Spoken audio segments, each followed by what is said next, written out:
Welcome to Noir Street. Like, subscribe, and stay on Noir Street. Tell me, which part of the world are you watching from? Chapter 1. The visitor before sunrise, the telephone rang at 6:20, on a Thursday morning, which is an hour when any caller should be prepared to explain himself to a judge. I was awake because I had been up until 2 finishing the expense account for a case involving a missing emerald, 2 dishonest brothers, and a taxi driver who charged waiting time while he was asleep. Nero Wolfe was not awake. He regarded the hours before breakfast as a private country into which no outsider had a passport. I answered from my room. "Residence of Nero Wolfe," a man said. "I must speak with him. Then you must wait until 9. I may be dead by 9. That will weaken your chances. My name is Richard Ashford. A man came to my house 20 minutes ago carrying a leather case. He says the case contains proof that someone in my family has betrayed me. That improved the morning without making it pleasant. Who is the man? He calls himself Henry North. I have never seen him. What kind of proof? He refuses to show it unless everyone in the house is present. They deny he is here. I sat up. Who denies it? My wife, my son, my daughter, and my brother-in-law. They all say no visitor entered Ashford House. Did one? My maid admitted him. He's in my study now. Then either your family is lying, or your maid has opened the door for a ghost. I want Wolfe here. Wolfe does not leave the house before breakfast for anything smaller than invasion. Tell him the visitor's case bears the Ashford seal. What seal? A raven above 3 steps. It has not been used in 30 years. The man lowered his voice. He knows about the Holloway settlement. Who is Holloway? The line became silent. I heard a faint knock, then a scrape. Ashford. No answer. The connection remained open for 3 seconds before it went dead. I put on a robe and went downstairs. Fritz was in the kitchen preparing batter. He informed me that Wolfe had not yet come down and would not do so until 8. I informed him that a prospective client expected to be murdered before 9. Fritz considered that. Perhaps you should go. That was my thought. You will eat first. Fritz's respect for emergency had limits set by the stove. At 6:40, after coffee, eggs and 2 rolls, I left the brownstone and drove toward Riddle Street. Morning had begun badly and looked determined to continue. A thin fog lay over Manhattan. Delivery trucks growled at curbs. Men raised metal shop gates. Milk bottles waited on steps, and windows turned pale 1 floor at a time. Riddle Street curved between 2 wider avenues and seemed to resent both. Its houses were old, narrow, and respectable in the manner of people who had inherited money, but no instructions. Ashford House stood at number 17 behind black iron railings. It was 4 stories high, built of dark brick with white stone around the windows. 2 lamps burned beside the front door, though dawn had already reached the roof. A young woman in a maid's black dress opened the door before I rang. She had light brown hair, grey eyes, and a worried mouth. "Mr. North." Goodwin, Archie Goodwin, Richard Ashford telephoned Nero Wolfe. Her worry increased. "You are too late." That was becoming a habit. "Why? Mr. Ashford is dead." I stepped inside. The entrance hall had a marble floor, a carved staircase, and enough old portraits to make a stranger feel outnumbered. A breakfast bell was ringing somewhere at the rear, but no one answered it. "What happened?" "I found him in the study 10 minutes ago." "Did you call the police?" "Mrs. Ashford did." "Where is the visitor?" "I don't know." "You let him in?" "Yes." "What time?" 5:50. "Name?" He said Henry North. "Description?" "Well dressed, dark overcoat, grey hat, black gloves. He carried a small brown leather case." "Age?" "Perhaps 45. I did not see his face clearly. He kept his hat low." "Why admit a stranger before 6? He showed me a card signed by Mr. Ashford." "What did it say?" "Admit Mr. North at once. Bring him to the study. Wake no one." "Where is the card?" Mr. North took it back. Did you see the signature? Yes. I know Mr. Ashford's hand. Did you take North to the study? Yes. Was Richard there? He was waiting, dressed. Fully he had ordered coffee for two. Then the visitor was expected. Clarabelle shook her head. Mr. Ashford looked surprised when he saw him. Surprised by the man or the hour? I don't know. What happened after you closed the study door? I returned to the kitchen. At 6:15, I heard Mr. Ashford telephoning. At 6:40, I brought fresh coffee. The study door was locked, from inside. The key was not in the outer lock. You knocked. Yes, Mr. Ashford told me to go away, his voice. I thought so. You saw no one leave. Number. How many exits? The front door, kitchen door, garden door, and cellar steps. Were they locked? The front door remained on the latch after I admitted Mr. North. The kitchen door was bolted. The garden door was locked. The cellar steps lead to the rear yard. Who has keys? The family and Mr. Hale, the lawyer. The front bell rang. Inspector Thomas Reed entered with 2 officers and a police doctor. Reed knew me well enough not to ask why I was standing inside a murder house before the police. He merely looked dissatisfied. Goodwin, Reed, Wolfe. Eating later, victim, Richard Ashford, prospective client for 17 minutes. Reed looked at Clara. You found him? Yes, show us. The study was at the rear of the first floor. Its door stood open. A splintered mark near the lock showed it had been forced. Richard Ashford sat behind a wide mahogany desk, his head fallen toward his right shoulder. A dark wound marked the side of his neck below the ear. There was little blood. The doctor approached. Reed held me back until the room had been photographed. The study had 2 windows facing the garden. Both were latched. The fireplace contained cold ash bookshelves covered one wall. A steel cabinet stood open near the desk. 2 coffee cups rested on a tray. One was empty. One had not been touched.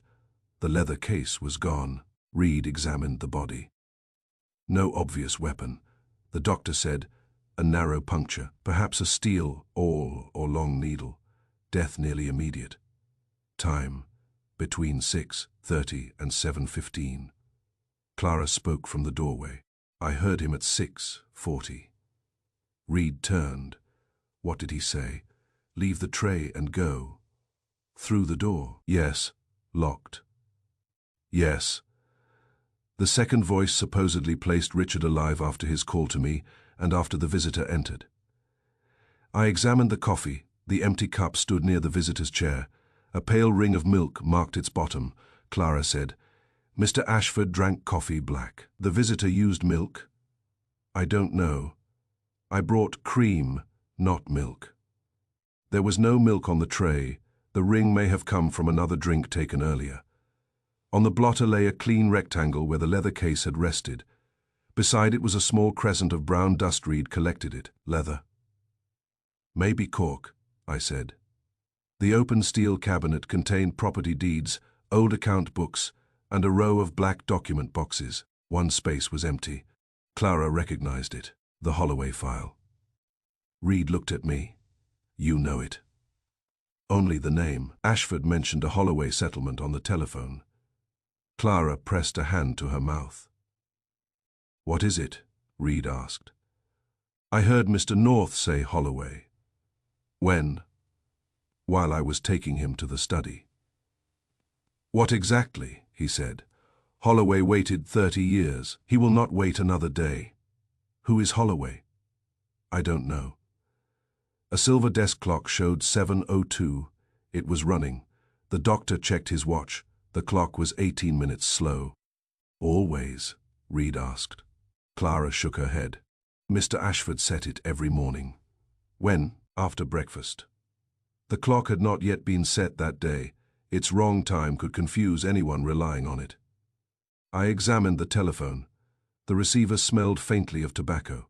Richard did not appear to smoke. No ashtray stood on the desk. A small grey fibre clung to the mouthpiece. The visitor had possibly used it.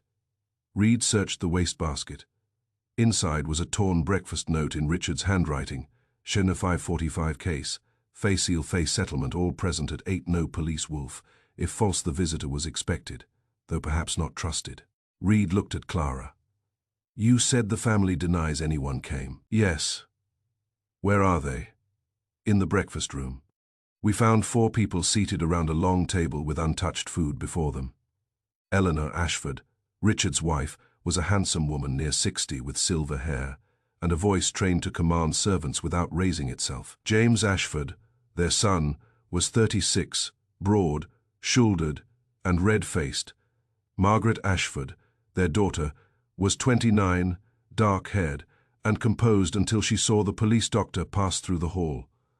Walter Crane, Eleanor's brother, sat at the end of the table. He was thin, carefully dressed, and held a folded newspaper like a shield. Martin Hale, the family lawyer, stood near the sideboard. He had arrived after Eleanor telephoned him. Reed introduced himself. Richard Ashford received a visitor at 5:50 this morning. Eleanor said. Number Clara stood behind us. I opened the door. Eleanor did not look at her. You are mistaken. I am not, James said. My father received no one before breakfast. How do you know? Reed asked. I was awake. Where? In my room. Can you see the front door from there? Number. Then your knowledge is hereditary. Margaret spoke. Clara may have admitted a delivery man. He wore a dark overcoat, carried a leather case, and entered the study, Reed said. Walter Crane folded the newspaper again. There was no visitor. Why are all 4 of you so certain? Because Richard did not permit callers before 9. Clara said. He gave the man a card. Eleanor finally looked at her. You will say nothing more. That was not a request, Reed said. She will say everything she remembers. Martin Hale cleared his throat. Inspector, the family is distressed. Richard's habits were strict. It is understandable that they doubt the maid, I said. 4 people doubting in the same words is less understandable. Hale looked at me. You are Archie Goodwin. Why are you here? Richard telephoned Wolfe at 6:23. James gripped the table. Margaret looked at her mother. Walter Crane lowered the newspaper. Eleanor said, What did he tell you? That a visitor named Henry North had brought proof of a family betrayal. No one answered. Reed watched them.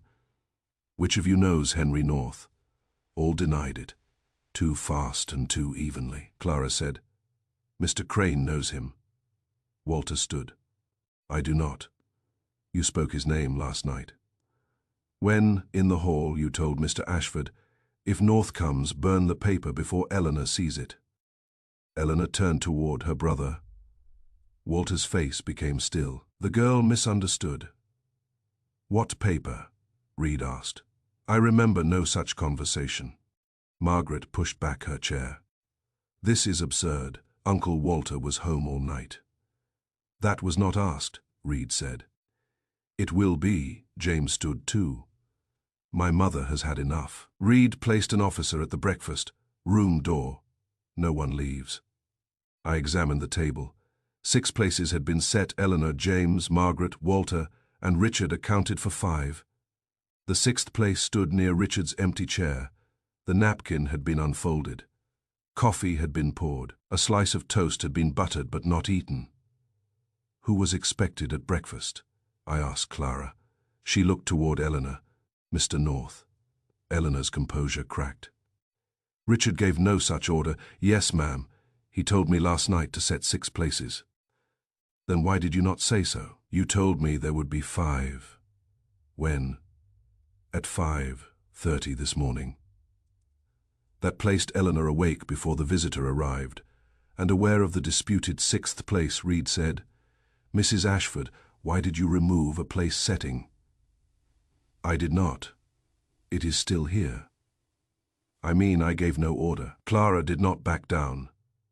You came to the kitchen before I opened the front door.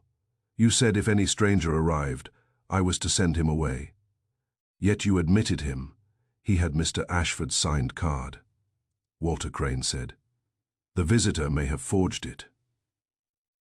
Reed turned. You believe there was a visitor now? Walter realized the error. I am considering her story. The family began by denying the event. You are now improving it. The doorbell rang again. An officer admitted Martin Gray, a handwriting examiner Reed had summoned after hearing about the admission card. Gray brought a report from a preliminary comparison of Richard's breakfast note and the signature copied by Clara from memory. Before Gray could speak, another officer entered, carrying a brown leather case, found in the garden shed. Clara recognized it. That is the one. The case bore a brass clasp stamped with a raven above 3 steps. The Ashford seal. Reed opened it. Inside were 12 blank sheets of paper, a bottle of black ink, a portable voice recorder, and a pair of black gloves. No Holloway documents, no weapon, no identification. The bottom lining smelled of tobacco. The visitor had left behind an empty case, prepared to look important, or someone had emptied it and planted it in the shed. Reed removed the recorder. The wax cylinder contained one short sentence in Richard Ashford's voice: "Leave the tray and go." Clara went pale. The voice she heard at 6:40 had not proved Richard alive. Summoner had placed the recorder behind the locked study door and played it after the murder. How? Reed asked. The recorder had a clockwork timer. It was set to start at 6:40. The study door had not been locked from inside. A length of fine wire was caught beneath the outer key plate. Someone had turned the key from the hall and pulled it free through the gap below the door. The visitor could have killed Richard, locked the room, set the recorded voice, and left before the family gathered for breakfast. But that did not explain why the family denied him. I telephoned Wolfe. He had finished breakfast and was preparing to go upstairs to the plant rooms. I reported the visitor, the leather case, the missing Holloway file, the false voice, the 6th breakfast place, and the family's united denial. Wolfe said. Description of the visitor: well-dressed, dark overcoat, grey hat, black gloves, about 45, face mostly hidden. Voice: Clara heard only a few words. Hate, Clara, she answered, a little shorter than Mr. Goodwin. Handedness, Clara thought. He carried the case in his right hand. He gave me the card with his left. Wolfe said, did he remove his gloves? Number did he enter from the street? I opened the door and saw him on the step. Were his shoes wet? Clara looked surprised. Number the pavement outside had been damp with fog. Anyone walking from a car or along the street should have carried moisture inside. I checked the marble floor. No wet prints appeared near the entrance. The only marks belonged to police shoes arriving later. The visitor's shoes were dry, I said. Wolfe grunted. Then he did not arrive from outside. Clara opened the door and saw him on the step. He stepped outside from within the house, waited, and rang to create an arrival. I looked toward the family. The visitor had already been inside Ashford House before Clara opened the front door. He may have been a member of the household in disguise, or someone admitted during the night, Wolfe continued. The family denies the visitor because acknowledging him would require admitting how he entered before sunrise. Who was he? That is what Mr. Reed must learn. Bring me the recorder, the gloves, the breakfast note, and every person who knew the Holloway settlement. You're taking the case. Richard Ashford telephoned us. His estate will pay. That's almost grief. Do not be offensive. He hung up. Reed listened to my report. A visitor with dry shoes, he said. A visitor who arrived from inside. He looked at Eleanor, James, Margaret, Walter, and Martin Hale. One of them knew Henry North. One of them knew what the leather case had contained. All of them had denied a man Clara saw with her own eyes. Reed picked up the 6th coffee cup. A faint print marked its handle. The laboratory officer powdered it. The print belonged to Richard Ashford. No visitor had touched the cup. The breakfast place had been prepared, but its expected guest had never sat there. The gentleman before sunrise had not come for breakfast. He had come for the Holloway file. And someone in Ashford House had been waiting for him long before Clara opened the door. Chapter 2. The maid who remembered Clara Bell was the only person in Ashford House who admitted seeing the visitor before sunrise. That made her either the most useful witness or the least successful liar. Thomas Reed brought her to West 35th Street at 11 the next morning. Wolfe had just come down from the plant rooms, where 10,000 orchids had received more personal attention than Richard Ashford's family had given the truth. Clara sat in the red leather chair. Reed stood beside my desk. I had the leather case, black gloves, voice recorder, and Richard's torn breakfast note arranged before me. Wolfe looked at Clara. "You opened the door at 5:50. "Yes, sir." "Do not tell me what you concluded. Tell me what occurred." Clara folded her hands. "The bell rang. I went through the hall. The stranger stood on the step. He gave me a card. I read it. I opened the door wider. He entered." "Which hand held the card?" "His left." "The case, his right." "Did he shift the case while removing the card?" "Number." "Then the card was already in his hand before you opened the door?" "I suppose so." "Did you watch him approach through the glass?" "Number, the door has no glass." "Did you hear an automobile?" "Number, footsteps?" "Number, did he knock before ringing?" "Number." Wolfe's eyes narrowed. "What did he say?" Clara took a breath. "He did not ask whether Mr. Ashford was awake," he said. "Tell Richard that the third step has been found." Reed looked toward the brass seal on the leather case. A raven stood above 3 steps. "What did you answer?"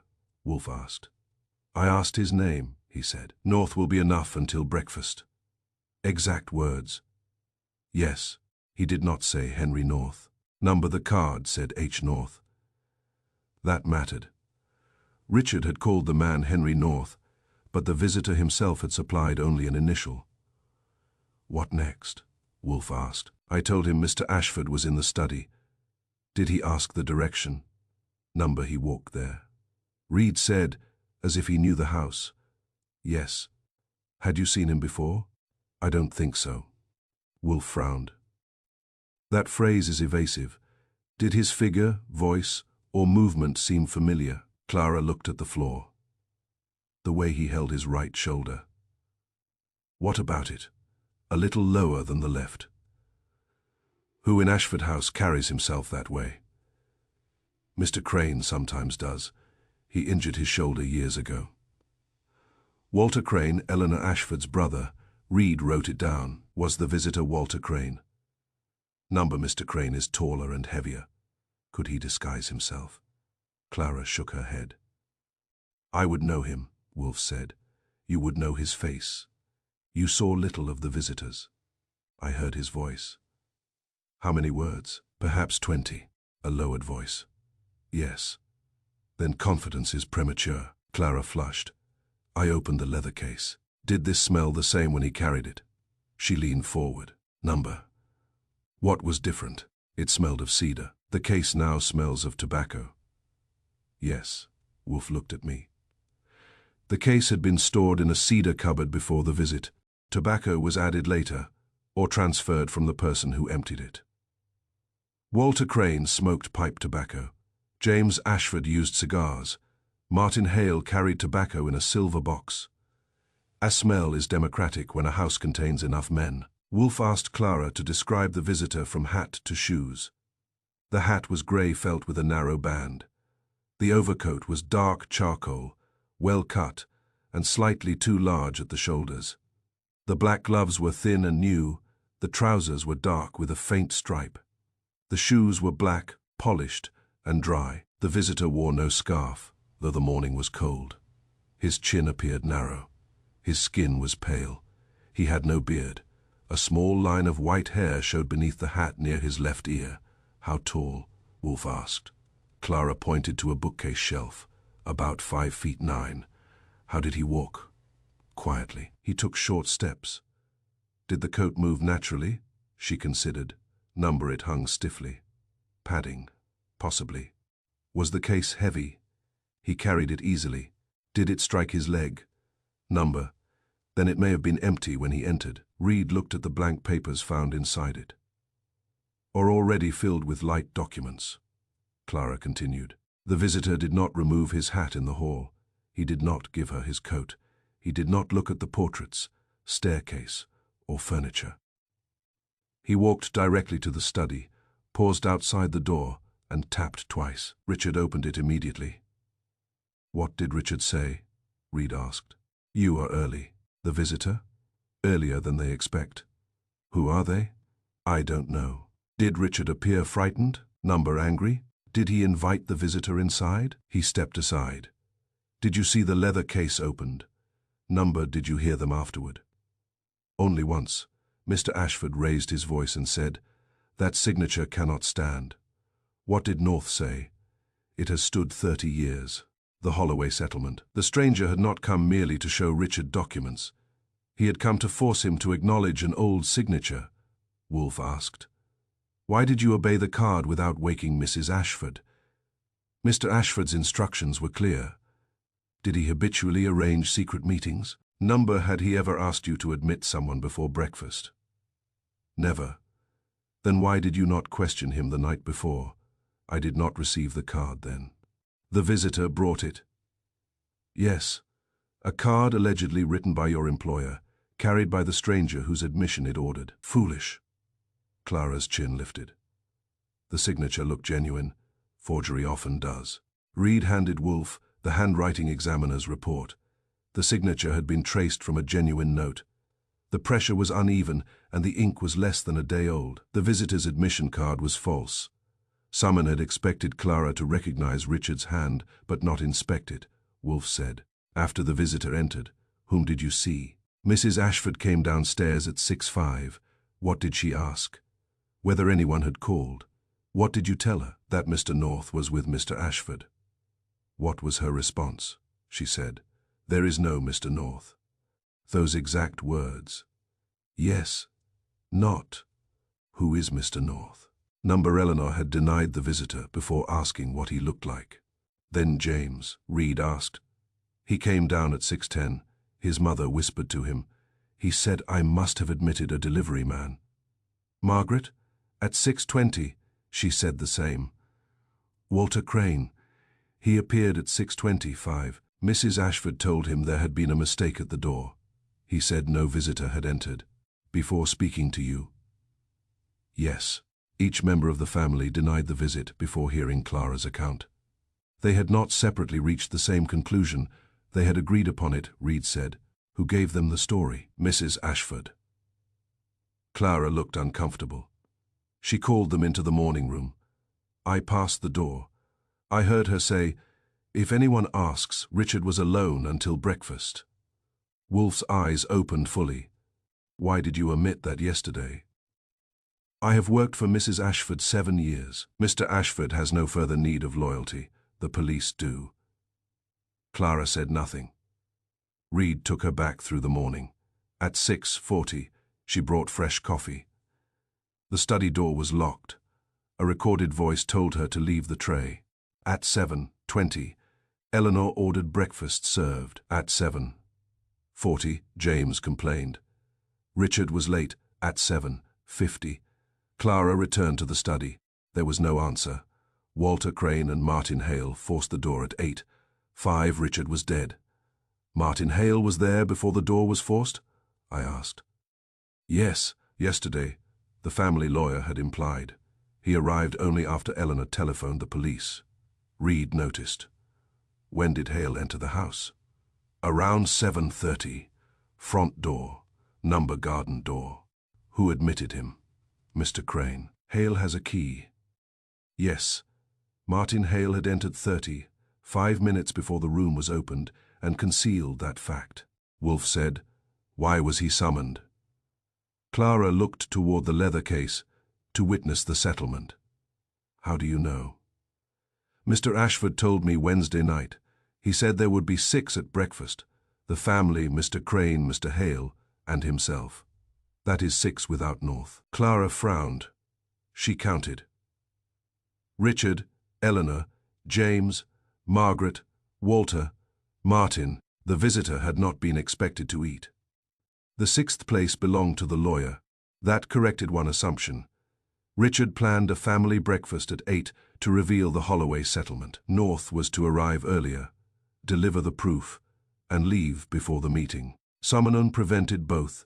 Reed questioned the family separately that afternoon. They repeated Clara's mistake before he made it, Eleanor said. The sixth place was not for the man with the brown case. Reed had not told her the case was brown.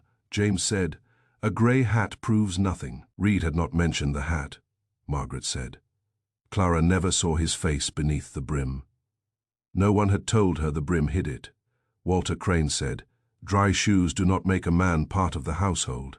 The detail about the shoes had not left the police report. Each denial contained knowledge obtained from Clara's private description or from seeing the visitor.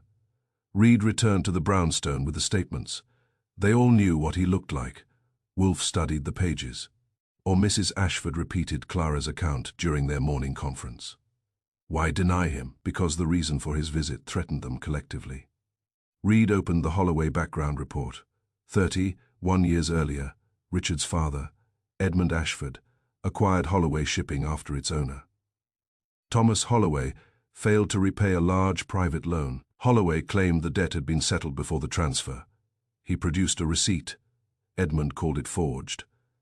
Martin Hale's father witnessed the final agreement giving Ashford control of the company. Thomas Holloway died 5 years later without recovering his business. His only son disappeared overseas. The Ashford family fortune had grown from the disputed transfer. If the settlement was fraudulent, Reed said, the Ashfords could lose the company. And the house, I said. Ashford House had been purchased with Holloway funds shortly after the transfer. Richard had recently asked Martin Hale to reopen the 30-year-old file. He planned to announce his findings at breakfast. The visitor brought the missing proof. The family knew the purpose of the meeting. They may not have known the visitor's true identity, but they knew what his leather case could do. Wolfe leaned back. Summonen is not hiding the visitor's identity. They are hiding the reason he came. Leard nodded. Every family member had motive to destroy the Holloway evidence. Not equally. Why not? Mrs. Ashford and her children would lose inherited wealth. Walter Crane is not an Ashford by blood and holds no company shares. Then why did he warn Richard to burn the paper? Find out. The telephone rang, he answered. An officer at Ashford House had searched the cedar storage cupboard mentioned by Clara. Inside were 3 dark overcoats, 2 grey hats, and an empty hook labelled guest. His own overcoat had been brushed recently. Its right shoulder had been padded with folded cloth. The grey hat beside it contained several short white hairs, not human hairs. They came from a theatrical wig. The visitor's disguise had been prepared inside Ashford House. Reed asked who used the cupboard. Clara supplied the answer. Mrs. Ashford keeps the key. Eleanor possessed the cupboard. Walter knew about North. Martin had entered secretly through the garden. James had no alibi before 6:30. Margaret knew the visitor's face was hidden. The family's united denial did not protect one well. Dressed stranger. It protected the settlement he carried. Wolfe closed his eyes. Bring me the padded coat, the hat, and the Holloway Company records. The visitor's clothes were false, but his purpose was genuine. Reed stood. How do you know? Richard Ashford summoned me. Men do not hire detectives at dawn to investigate imaginary documents. The leather case contained something dangerous enough to unite a divided family. What? The paper Richard said could not stand. The forged Holloway signature. Someone had removed it from the case, killed Richard, and made the visitor vanish into a house that denied he had ever arrived. But Clara Bell remembered. And every detail the family denied proved they remembered too. Chapter 3. The appointment that did not exist. Richard Ashford kept 3 calendars. The first lay on his study desk and recorded family dinners, company meetings, and events he wished other people to know. The second belonged to his secretary at Ashford Shipping and contained his working appointments. The third was a small black notebook found in the inner pocket of his coat. Thomas Reed brought all 3 to West 35th Street on Saturday morning. Wolfe had finished breakfast and was preparing to go upstairs to the plant rooms. Reed's timing gave him 4 minutes. Richard Ashford scheduled nothing before 8 o'clock, Reed said. Wolfe looked at the calendars, yet he dressed before sunrise, ordered coffee for 2, arranged a family breakfast, and waited in his study. Yes, then he expected the visitor. We know that. You know an event occurred. Expectation requires prior knowledge. Reed placed the official desk calendar before him. Thursday's page began at 8:00 family, per hectare la 9:30, shipping board 11:00, bank 1:00, Wolfe, if required. There was no Henry North. The company calendar also began at 9:30. The black notebook was different. Richard had ruled each morning into 15-minute intervals. Beginning at 5, he recorded small details: wake, medicine, letters, household accounts. Breakfast, automobile, office. Thursday's entries read 5:00, rise 5:15, dress 5:30, study, open east curtain 5:45 to 6:00, coffee 6:15, review 6:30, Wolfe if false 7:00, hold all 8:00, family, per hectare lee open, case the line beside 5:45 was blank. Reed tapped it. The exact time the visitor arrived, I said. Clara puts him at 5:50. The hall clock was 5 minutes fast. We checked it. Wolfe examined the notebook. Richard filled every other interval. For the last 6 months, no blank spaces. The appointment was not forgotten. Number removed. Reed nodded. The paper beside 5:45 was thinner than the rest. Someone had scraped away ink with a sharp blade and rubbed the surface smooth. Under angled light, faint grooves remained. Wolfe did not reach for the magnifying glass. He regarded Reed as if the detective had brought half a sentence and expected applause. What was written? The laboratory recovered part of it. Reed placed an enlarged photograph on the desk. The impressions read, 5:45, N third step, Orig. HS, I said. North, third step, original Holloway settlement. Probably, Reed replied. Wolfe frowned. Initials encourage sloth. N may be a person, place, or instruction. HS may be Holloway settlement, or Henry something. Richard mentioned Holloway on the telephone. Then Holloway settlement is likely. Do not promote likelihood to facts without wages. The clock reached 9. Wolfe rose. I will inspect the photograph after 11. Reed looked annoyed. A murder case is waiting. So are the orchids, and they are less repetitive. He went upstairs. Reed and I returned to Ashford House. The family had been instructed to remain available. They interpreted that as permission to occupy parrot rooms and resent the police in comfort. Eleanor Ashford received us in the drawing room. You have questioned Clara twice. We found an erased appointment, Reed said. Her face did not change. Richard often altered his notebook. He never erased an entry. He disliked disorder. Scraping paper creates more disorder than crossing out words. Eleanor looked toward the windows. What was the appointment? You tell me. I cannot. Cannot or will not, I do not know. Reed showed her the enlarged impressions. At third step, her eyes stopped. What does that mean? He asked.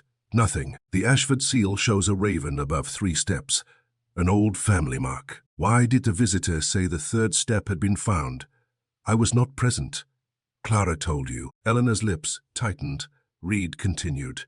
Why did your family agree to deny him? We agreed to nothing. Clara heard you say Richard was alone until breakfast. The girl is mistaken. You keep giving her an excellent memory to resist. Eleanor rose. This conversation is finished. Reed remained seated. Richard was going to open the leather case before the family at 8. You knew it concerned the Hand, Loay settlement. You feared the documents might destroy the Ashford claim to the company and house. That is why you wanted the visitor erased from the morning. She looked down at him. You are guessing. Yes. Your face keeps helping. She left. James Ashford was in the billiard room. He denied, knowing Richard's private notebook existed, then identified it as the little black book before Reed showed it. Margaret claimed she slept until 6:20, but Clara remembered seeing light beneath her door at Fess. 5:40. Walter Crane denied knowing the appointment, but asked whether the initials HS had been fully recovered. Reed had not mentioned initials. Martin Hale said Richard planned no legal meeting before breakfast, though his own appointment ledger contained an entry at 7:30. Ashford House. Witness old settlement. Each person denied the secret meeting while revealing knowledge of its subject. They did not know who had worn the dark coat and grey hat. They knew what the person brought. In Richard's study, Reed searched the notebook drawer. A fine layer of pale paper dust remained along the back edge. The dust matched the scraped 5:45 line. The entry had been erased in the study. When? I asked, after Richard was killed. Why not remove the notebook? Too obvious. Leaving a perfect blank is less obvious only to a man who doesn't know Richard's habits. The killer knew the notebook recorded the appointment, but did not know Richard never left spaces. That suggested someone familiar with the study, but not with his private scheduling method. Clara knew his habits. Eleanor probably knew. Nora, Richard's company secretary, would know the working calendar, but perhaps not the pocketbook. Martin Hale knew Richard kept notes, but not their precision. Walter had seen the notebook. James and Margaret claimed they had not. We examined the desk for the blade used to erase the line. Richard's pen tray held a small paper knife with an ivory handle. Its tip carried black ink and fibers. No fingerprints survived. The same blade was too broad to produce the puncture that killed Richard. 2 tools, Reed said. One to erase an appointment, one to erase a man. I opened the lower desk drawer. A row of envelopes stood upright. One was labeled "Third Step." It was empty. The flap had not been torn. Someone had steamed it open. Inside the envelope remained the corner of a receipt bearing part of a signature. Almost whole, Thomas Holloway. The original receipt, disputed 30 years earlier. Richard possessed at least a fragment before the visitor arrived. Why summon North if he already had the receipt? Reed asked. To bring the rest. The torn corner contained a date and payment amount. The amount matched the private loan Edmund Ashford claimed Holloway never repaid. If the full receipt existed, Thomas Holloway had settled the debt before Ashford took control of his company. The Ashford fortune rested upon a false claim. Reed looked at the empty space in the steel cabinet. The Holloway file and the visitor's documents are both gone. So is the appointment. Someone removed the event, the evidence, and the witness. Not to witness, I said. Clara remembered. At noon, an officer returned from the Ashford Company offices with Richard's secretary, Nero Wolfe. She was 40, careful, and plainly dressed. Unlike the family, she admitted, knowing about a dawn meeting. Mr. Ashford asked me to cancel his morning appointments. She said. When Reed asked, Wednesday afternoon, did he name the visitor?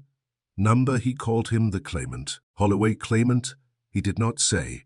Did he mention a leather case? Yes. What did he expect inside it? An original settlement receipt and a letter written by his father. What letter? A confession. That was new. Nora Wells continued. Richard discovered 6 months ago that Edmund Ashford had concealed Thomas Holloway's repayment. He believed his father forged the transfer documents and bribed a witness. Who? He did not know. Why keep the appointment secret? Because the claimant feared the Ashford family would destroy the evidence. Did Richard agree? Yes. Then why plan a family breakfast? He intended to confront them after examining the documents. Who arranged the visitor? A man using the name North telephoned the office on Monday. Number? The call came through a public exchange. Voice, smale, low, educated.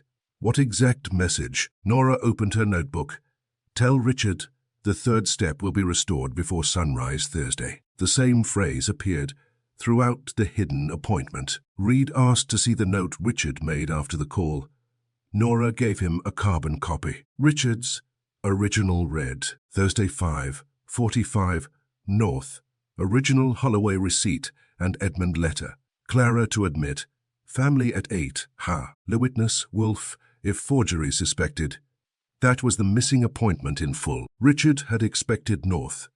He had deliberately kept the visitor's name from the public calendars, but he had recorded it privately in 3 places.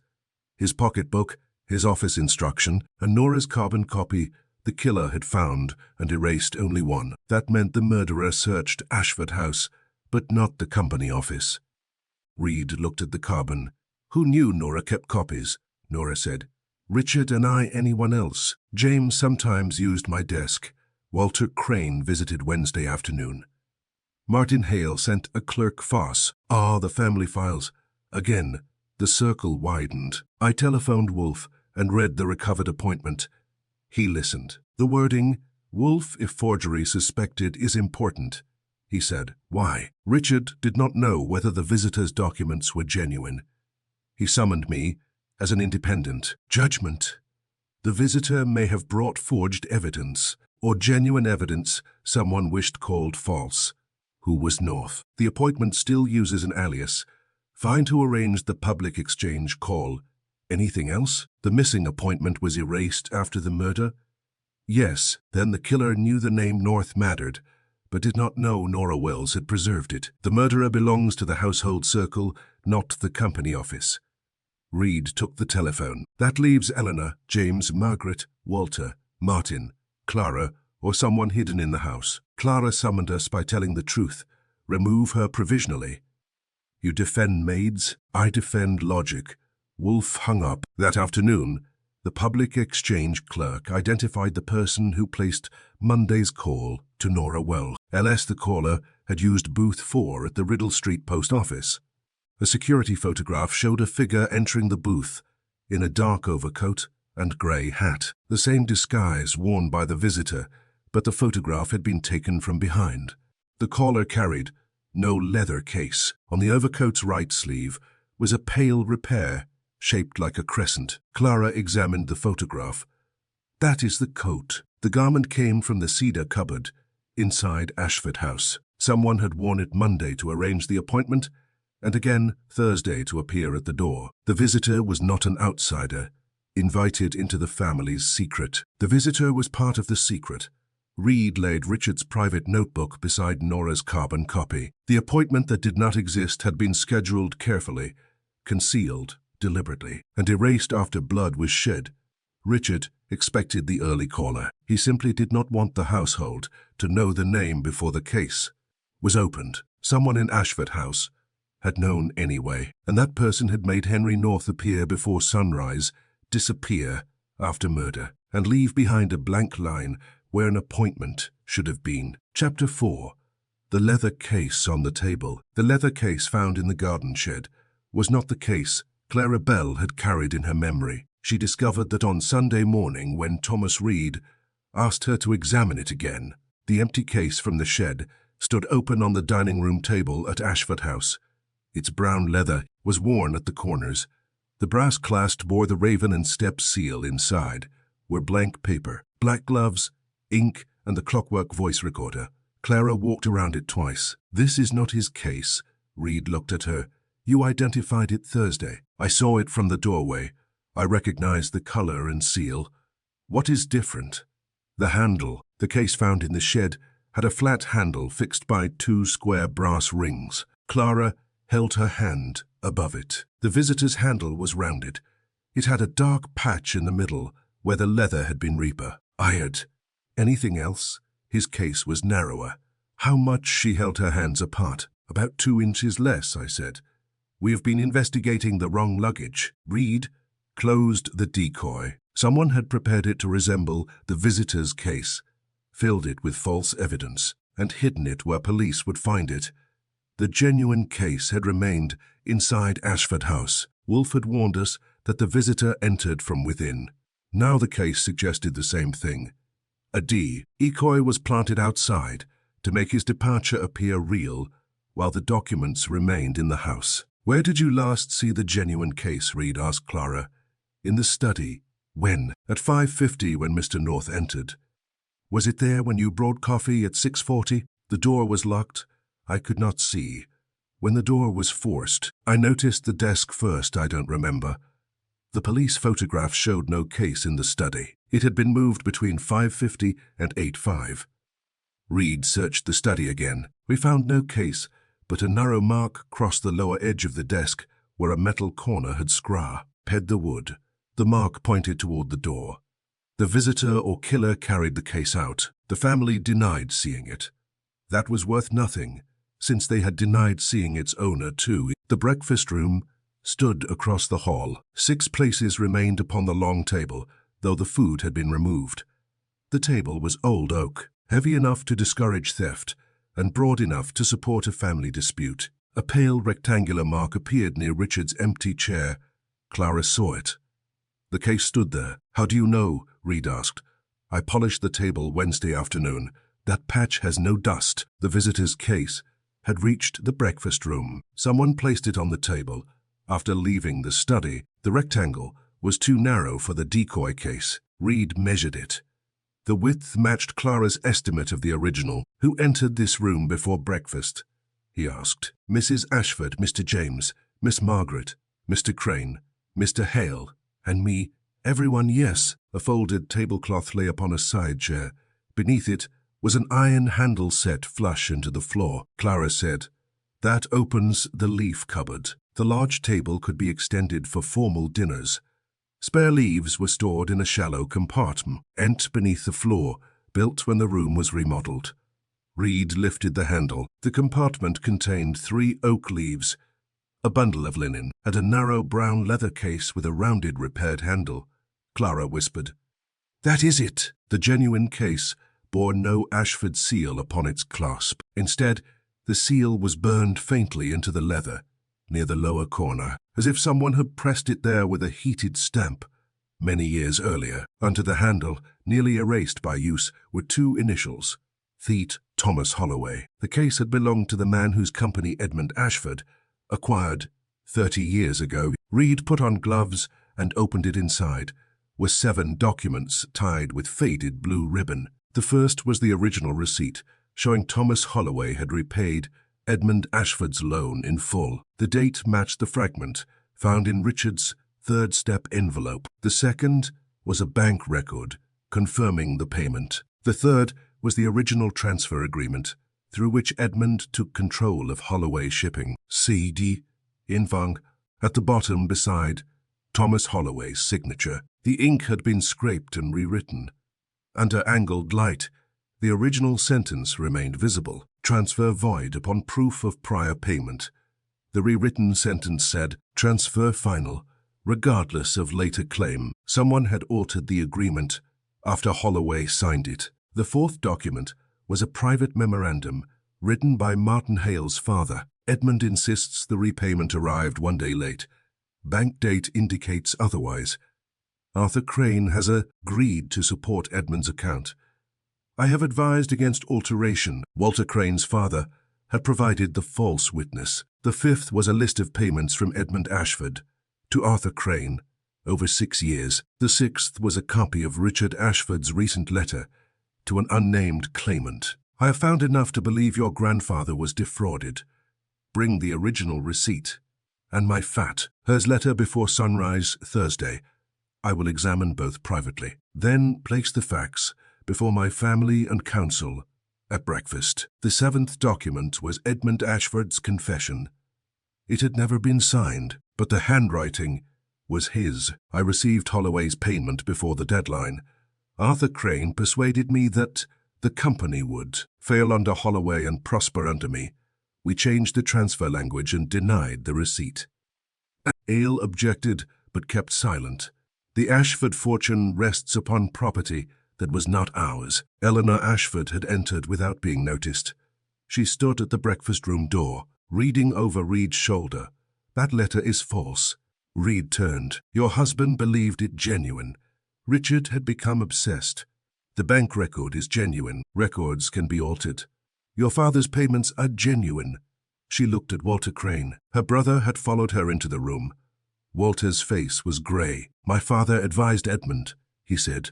"That proves nothing about me." "It proves why you told Richard to burn the paper before Eleanor saw it," Reed replied. "I wanted to protect my sister from what?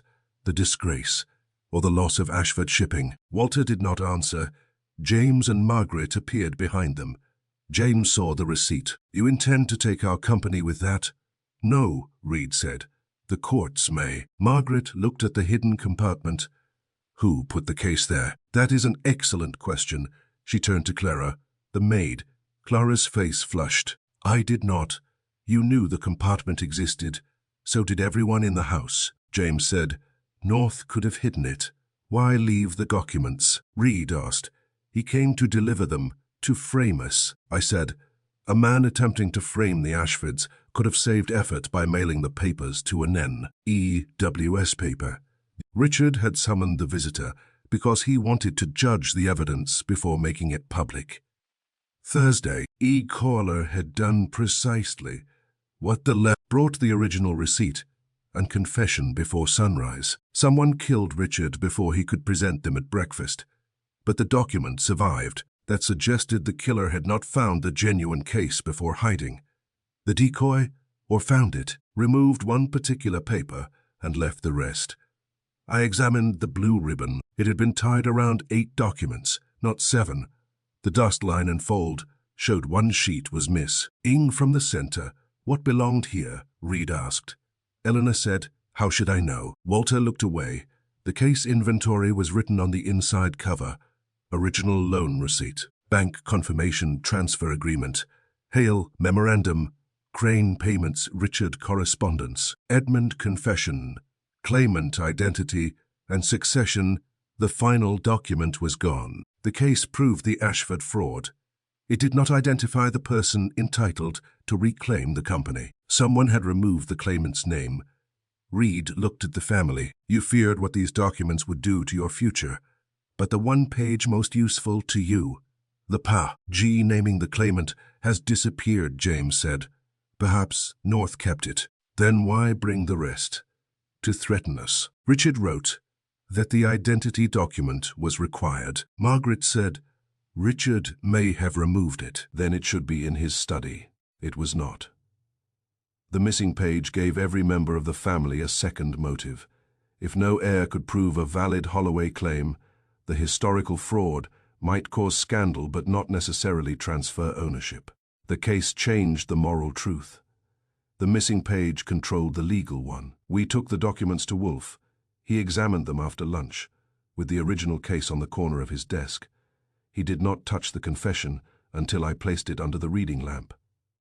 Order, he asked. Found as listed, with the identity page missing. Was dust disturbed around it? Yes, recently, by one person. 2 different hand marks on the iron ring, one broad, one narrow, fingerprints. Walter Crane and Margaret Ashford. Reed had arrived behind us. He said, Both admit, opening the compartment in the past. Convenient. Wolfe examined the leather case. The repair upon the handle is newer than the case, but older than this week. Clara's description is reliable. He turned it over. A small white thread clung to the lower seam, not from the dining linen. The tablecloth threads were thick cotton. This thread was silk. Eleanor wore a silk night robe when she entered the kitchen at 5:30. Margaret's dressing gown was wool. Walter's pajamas were cotton. James claimed he dressed before leaving his bedroom. Martin Hale arrived in a business suit. The thread pointed toward Eleanor, but one thread is a poor witness when a case has passed through several rooms. Wolfe read Richard's letter to the claimant. He wrote, Your grandfather. The claimant is a grandchild of Thomas Holloway. Male or female unknown, Reed said. Indeed, North, an alias. The visitor may be the claimant, or an agent. Wolfe looked at Clara. She had come with us to identify the case. Did the visitor wear a ring? Clara thought. His gloves covered his hands. Cuff links, a small black stone in the left cuff, shape, like a raven. The Ashford mark again. A Holloway claimant wearing an Ashford symbol made little sense unless the families were connected. Wolfe leaned back. The visitor did not come merely to restore Holloway property. He came to reveal a relationship. Reed picked up the inventory. The missing succession page. Yes, someone in Ashford House may be the Holloway heir. That would explain the family's fear. The claimant is not an outsider demanding entry. The claimant is already inside. The leather case had crossed the hall from Richard's study to the breakfast table, then vanished beneath the floor. Summoner hid it during the confusion, before the locked door was forced. Summoner removed the page naming the Holloway successor.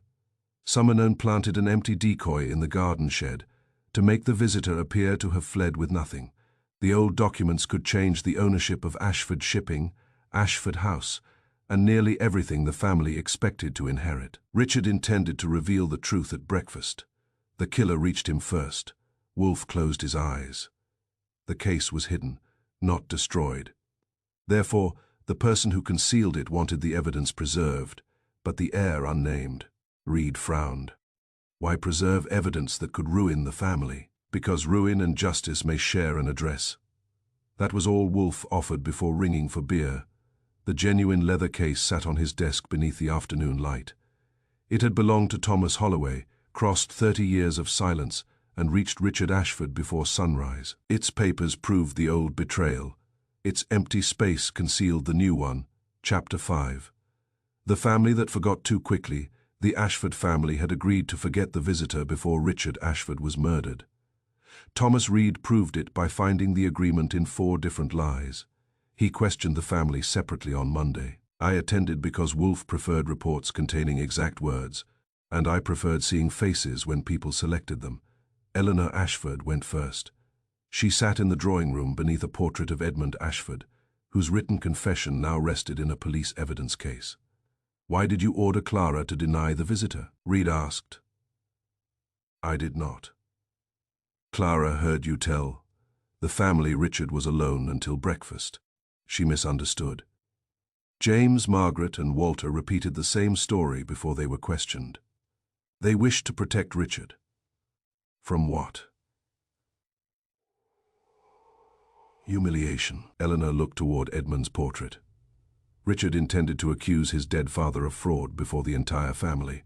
He had become consumed by the Holloway claim. If word reached the company board, every newspaper in New York would call him the son of a thief.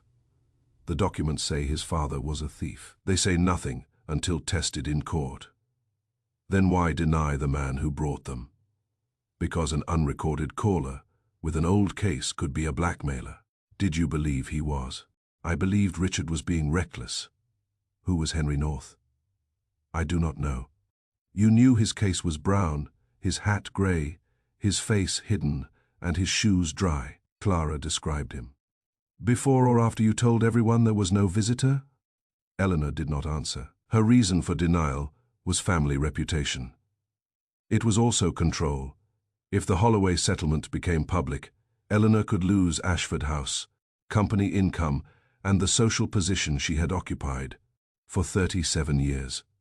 James Ashford's reason was money. He received us in his father's billiard room and poured himself a drink at 11 in the morning. Reed watched but did not object. Some men become clearer when they begin helping the interrogation. My father was going to destroy the company, James said, by admitting it was acquired through fraud, by surrendering without a fight. How much of Ashford shipping do you own? 15%. How much debt do you carry? James's glass stopped. That is private. Your bank says $90,000. You searched my accounts. A murder occurred. That does not give you the right. It gives me questions. What happens if the Holloway heir takes control? My shares become uncertain. Your creditors demand payment. Yes. Did you know North was coming? I knew someone claimed to have the original receipt. Name, number, description. Number yet before Clara described him to police. You called him a delivery man. My mother said that. Then you repeated a story you knew was false. James drank. We agreed Wednesday night that no claimant would be acknowledged until Hale examined the papers. Who proposed the agreement? My uncle Walter. That was the first crack. The family pact existed before the dawn visit. They had not invented it to conceal Richard's murder. They had prepared it to deny the Holloway claimant access. Who attended the Wednesday discussion? Reed asked. My mother, Margaret, Walter, Hale and me. Richard, he left after telling us there would be a meeting at breakfast. What did Walter say? That if a stranger arrived before Hale, we should refuse to recognize him. Why? He said acknowledgement might strengthen the claim. That sounded like bad law, but excellent fear. Margaret Ashford's reason was different. She sat in the music room, with her hands folded upon a closed piano. You knew the visitor's face was hidden, Reed said.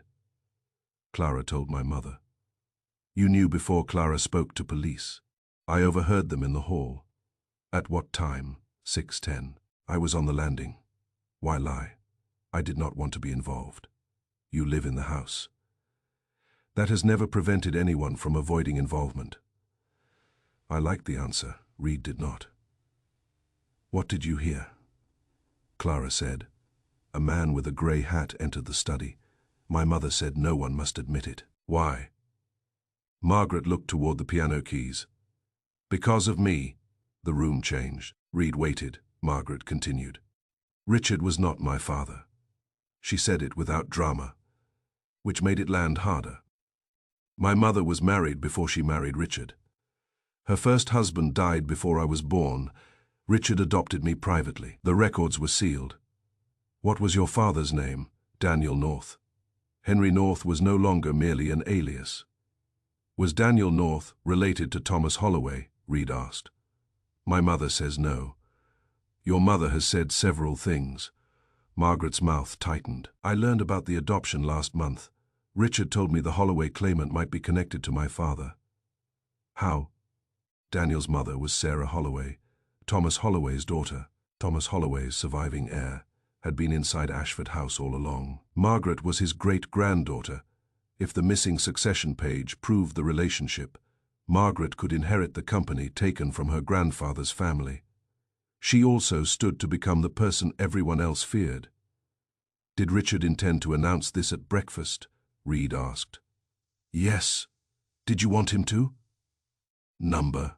Why not? You might gain Ashford shipping. I might lose my mother and brother. You might also expose Richard's father. He raised me. I did not want his last act to tear the family apart. Did you disguise yourself as North? Number, you knew the cedar cupboard. So did everyone. You are near the visitor's height. So is Clara. You knew Daniel North's name. I did not know the caller used it. Where were you at 5:50? In my bedroom. Alone. Yes. A poor alibi. But honest in shape. Walter Crane's reason was inherited guilt. He received us in the library with a pipe in his hand. The tobacco matched the smell inside the decoy leather case. My father advised Edmund Ashford, he said. He did not forge anything. The Holloway papers show 6 years of secret payments to Arthur Crane, consulting fees. Your father persuaded Edmund to deny a repaid loan. That is an accusation written by a dead man. Did you warn Richard to burn the paper? I advised him not to shame both families before verifying it. Did you propose denying the visitor? Yes, why? Martin Hale explained that accepting documents from an unknown claimant could be treated as haspas. Edgemont Martin later denied giving such advice. Walter had supplied the law himself. Reed asked, did you prepare the disguise? Number. The coat's right shoulder was padded to resemble yours. Walter's pipe stopped. That points away from me, or toward someone who knew Clara would notice your injured shoulder. My shoulder was not injured in the way she described.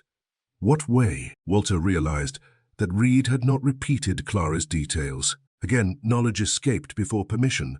You saw the visitor? Reed said. Number. You saw the coat? Number. You helped prepare it. Walter stood. This is harassment. It will become arrest if you improve it badly enough. Walter's reason for silence protected his father's name and his own inheritance from Eleanor's Ashford R.D. Trust. Martin Hale's reason was professional ruin. He admitted knowing Richard expected documents before breakfast. He admitted arriving through the Gale Arden at 7:30 to witness the settlement. He admitted concealing his early arrival after Ellen, or asked him to. Why? Reed asked. My father's memorandum was in the case. It showed he knew the transfer agreement had been altered. He objected. He also remained silent for 30 years. You feared your legal office would be blamed? Yes. Did you kill Richard? Number. Did you remove the succession page? Number. Did you hide the case under the table? Number. Did you erase the appointment?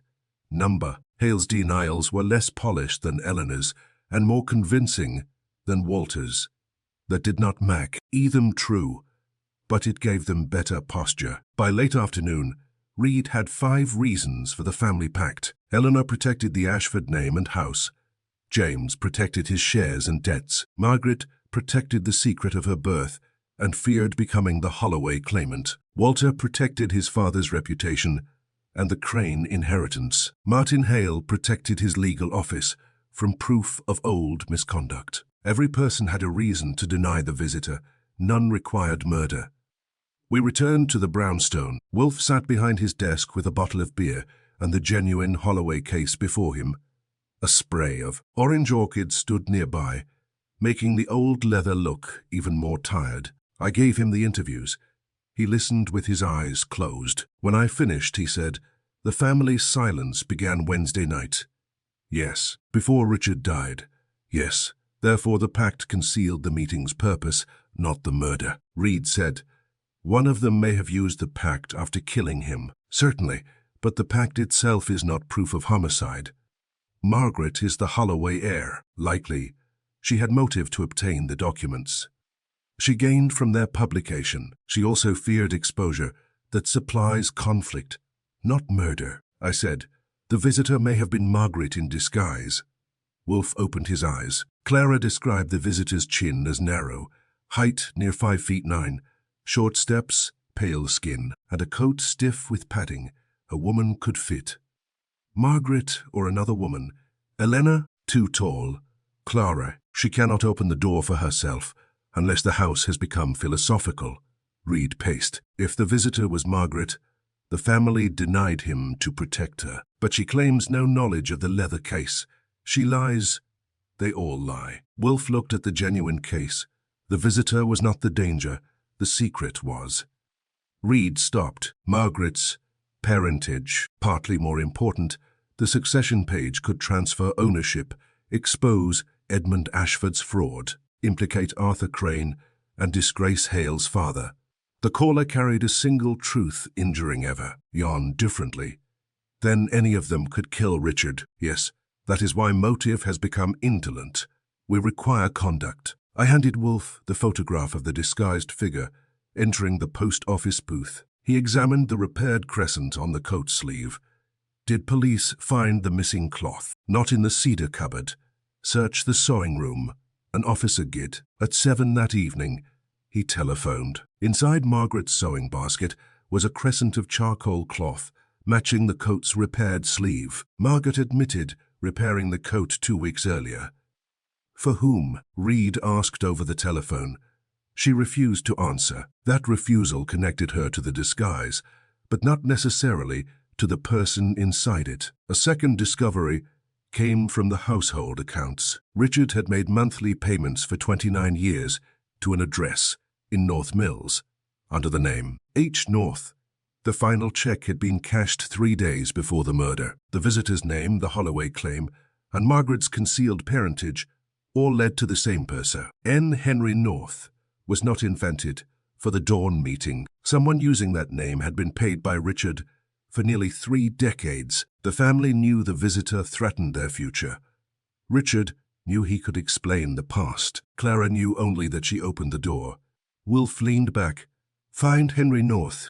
Reed said, "If he exists, he exists. Fictions do not cash checks for 29 years without assistance. And if he is dead, then find who continued receiving the money." The family had forgotten the visitor too quickly. Now the payment records remembered him. Chapter 6. The guest behind the locked study. By Friday morning, the rain had washed Riddle Street until every brick looked guilty. I had brought tea, Homer's Reed, to West 35th Street at 9:30, which meant that Wolfe was upstairs among the orchids and would not descend for another half hour. The mayor arrived carrying a confession in each hand. Reed accepted coffee from Fritz and spread his papers across my desk. He had the patience of a man who knew that facts did not improve when shouted at, though he occasionally looked toward the elevator as if considering whether a warrant could compel Wolfe to leave the plant rooms. At 11, Wolfe entered, crossed to his chair, and lowered himself into it. After ringing for beer, he glanced at Reed's arrangement. "Well, the study was locked when the body was discovered," Reed said. "Elena Ashford says she tried the door at 7:10. James and Walter Crane forced it. At 7:20, Richard was behind the desk. The key was in the inside lock. We disposed of the locked door on Wednesday. The key had been placed inside after the lock one. Worked from the hall with a wire. We knew it could be done. Now I know when. That earned him half an inch of Wolfe's raised brow. Reed placed a photograph before us. It showed the lower edge of Richard Ashford's study door and an end arrow brass plate set into the floor. The study was fitted with a draft strip last winter, Reed said. A band of felt closes the gap beneath the door. When the door was opened, the felt swept the floor. When it was shut, it pressed down. I looked at the photograph, and the murderer neglected to interview the felt. He left it a witness. There are 2 clean breaks in the dust beneath it. One was made when Clara delivered coffee at 5:40. The other was made shortly after 6. The door opened twice before the body was found. Wolfe poured beer and watched the foam settle. The visitor entered at 5:50. Yes, Clara took him to the study. Richard admitted him. At 6:10, according to the kitchen clock, Clara passed the hall and saw the study door standing open by 3 inches. At 6:15, it was closed. At 6:40, the recording told her to leave the tray outside, so someone departed before the false voice spoke. Exactly. Reed produced another photograph. This one showed a muddy crescent on the polished floor beside a C-B-A. The caller's shoes were dry when Clara admitted him, but this mark contains red clay from the inner garden, not the street. The visitor left the study through the narrow side door behind the curtain, crossed the covered passage, entered the breakfast room, and returned to the house without being seen, I said, meaning the well-dressed gentleman didn't walk away down Riddle Street. He remained in Ashford House, or had been there all along, Wolfe said. Reed nodded. That is my conclusion. Fritz entered with Wolfe's beer and a plate of small cheese pastries. Wolfe examined one with the rest in. He rarely gave a human witness. Reed continued. I searched the study again. Richard's cup contained coffee, not tea.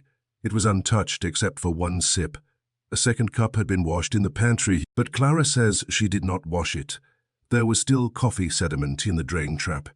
Someone feared fingerprints, I said. Or lipstick, Wolfe suggested. Reed looked at him.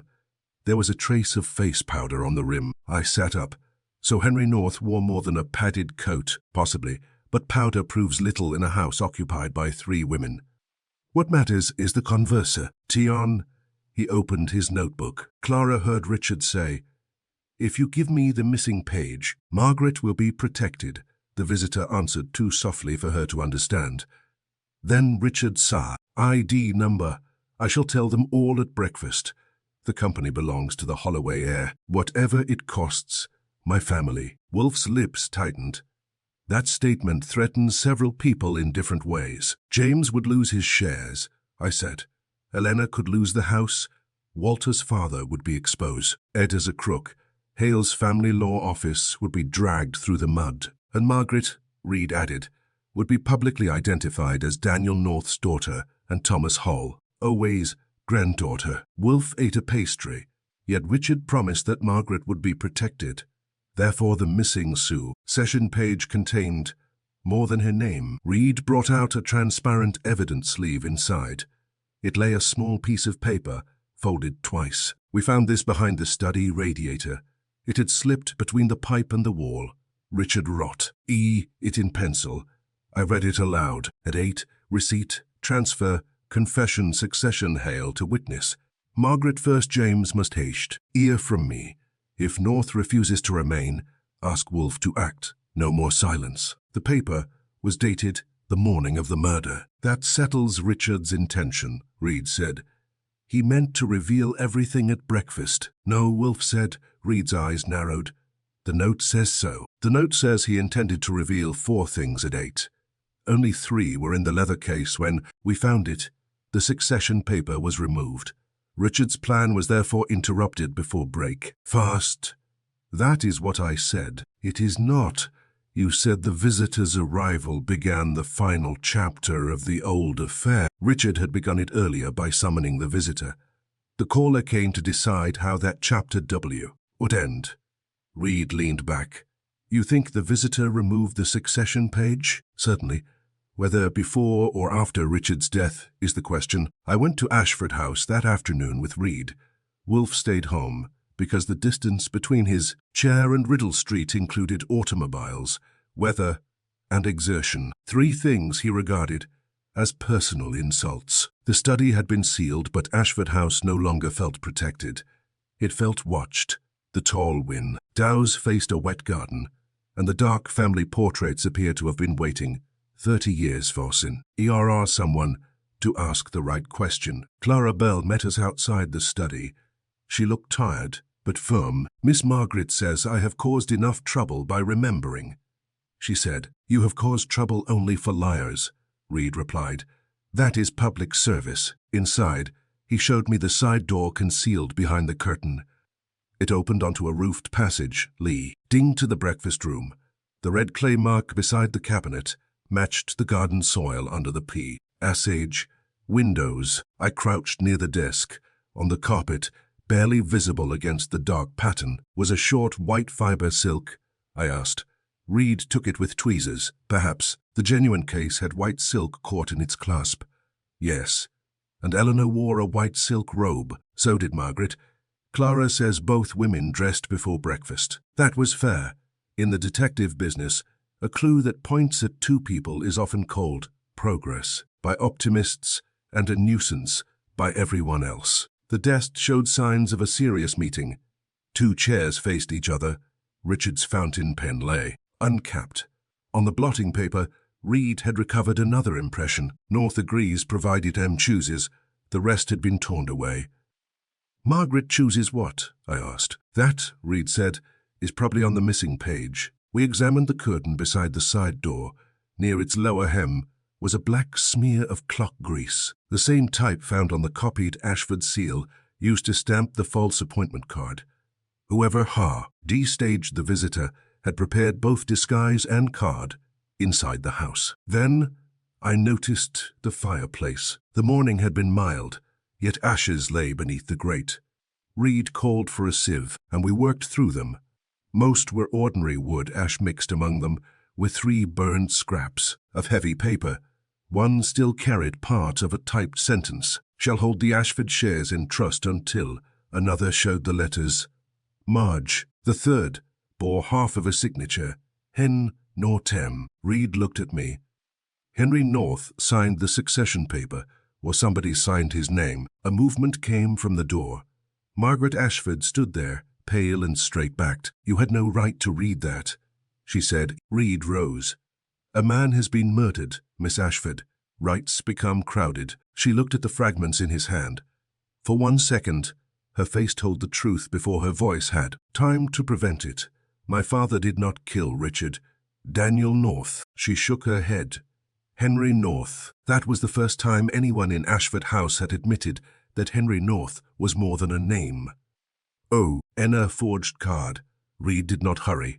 Who is he? Margaret stared at the dead man's chair. My grandfather's younger brother, Thomas Holloway's last surviving son. After the company was taken, he changed his name to North. Richard found him years later and sent him money. Henry refused to return because he believed every Ashford was a thief. And yet, he came before sunrise. He came for me. Why? To give me the right to choose. Henry is the legal Holloway heir. He intended to transfer his claim to me, but only if I wanted it. Richard planned to announce the truth at breakfast. I pointed to the ashes. Somebody burned part of the transfer. Not all of it, Margaret said. Reed's head turned sharply.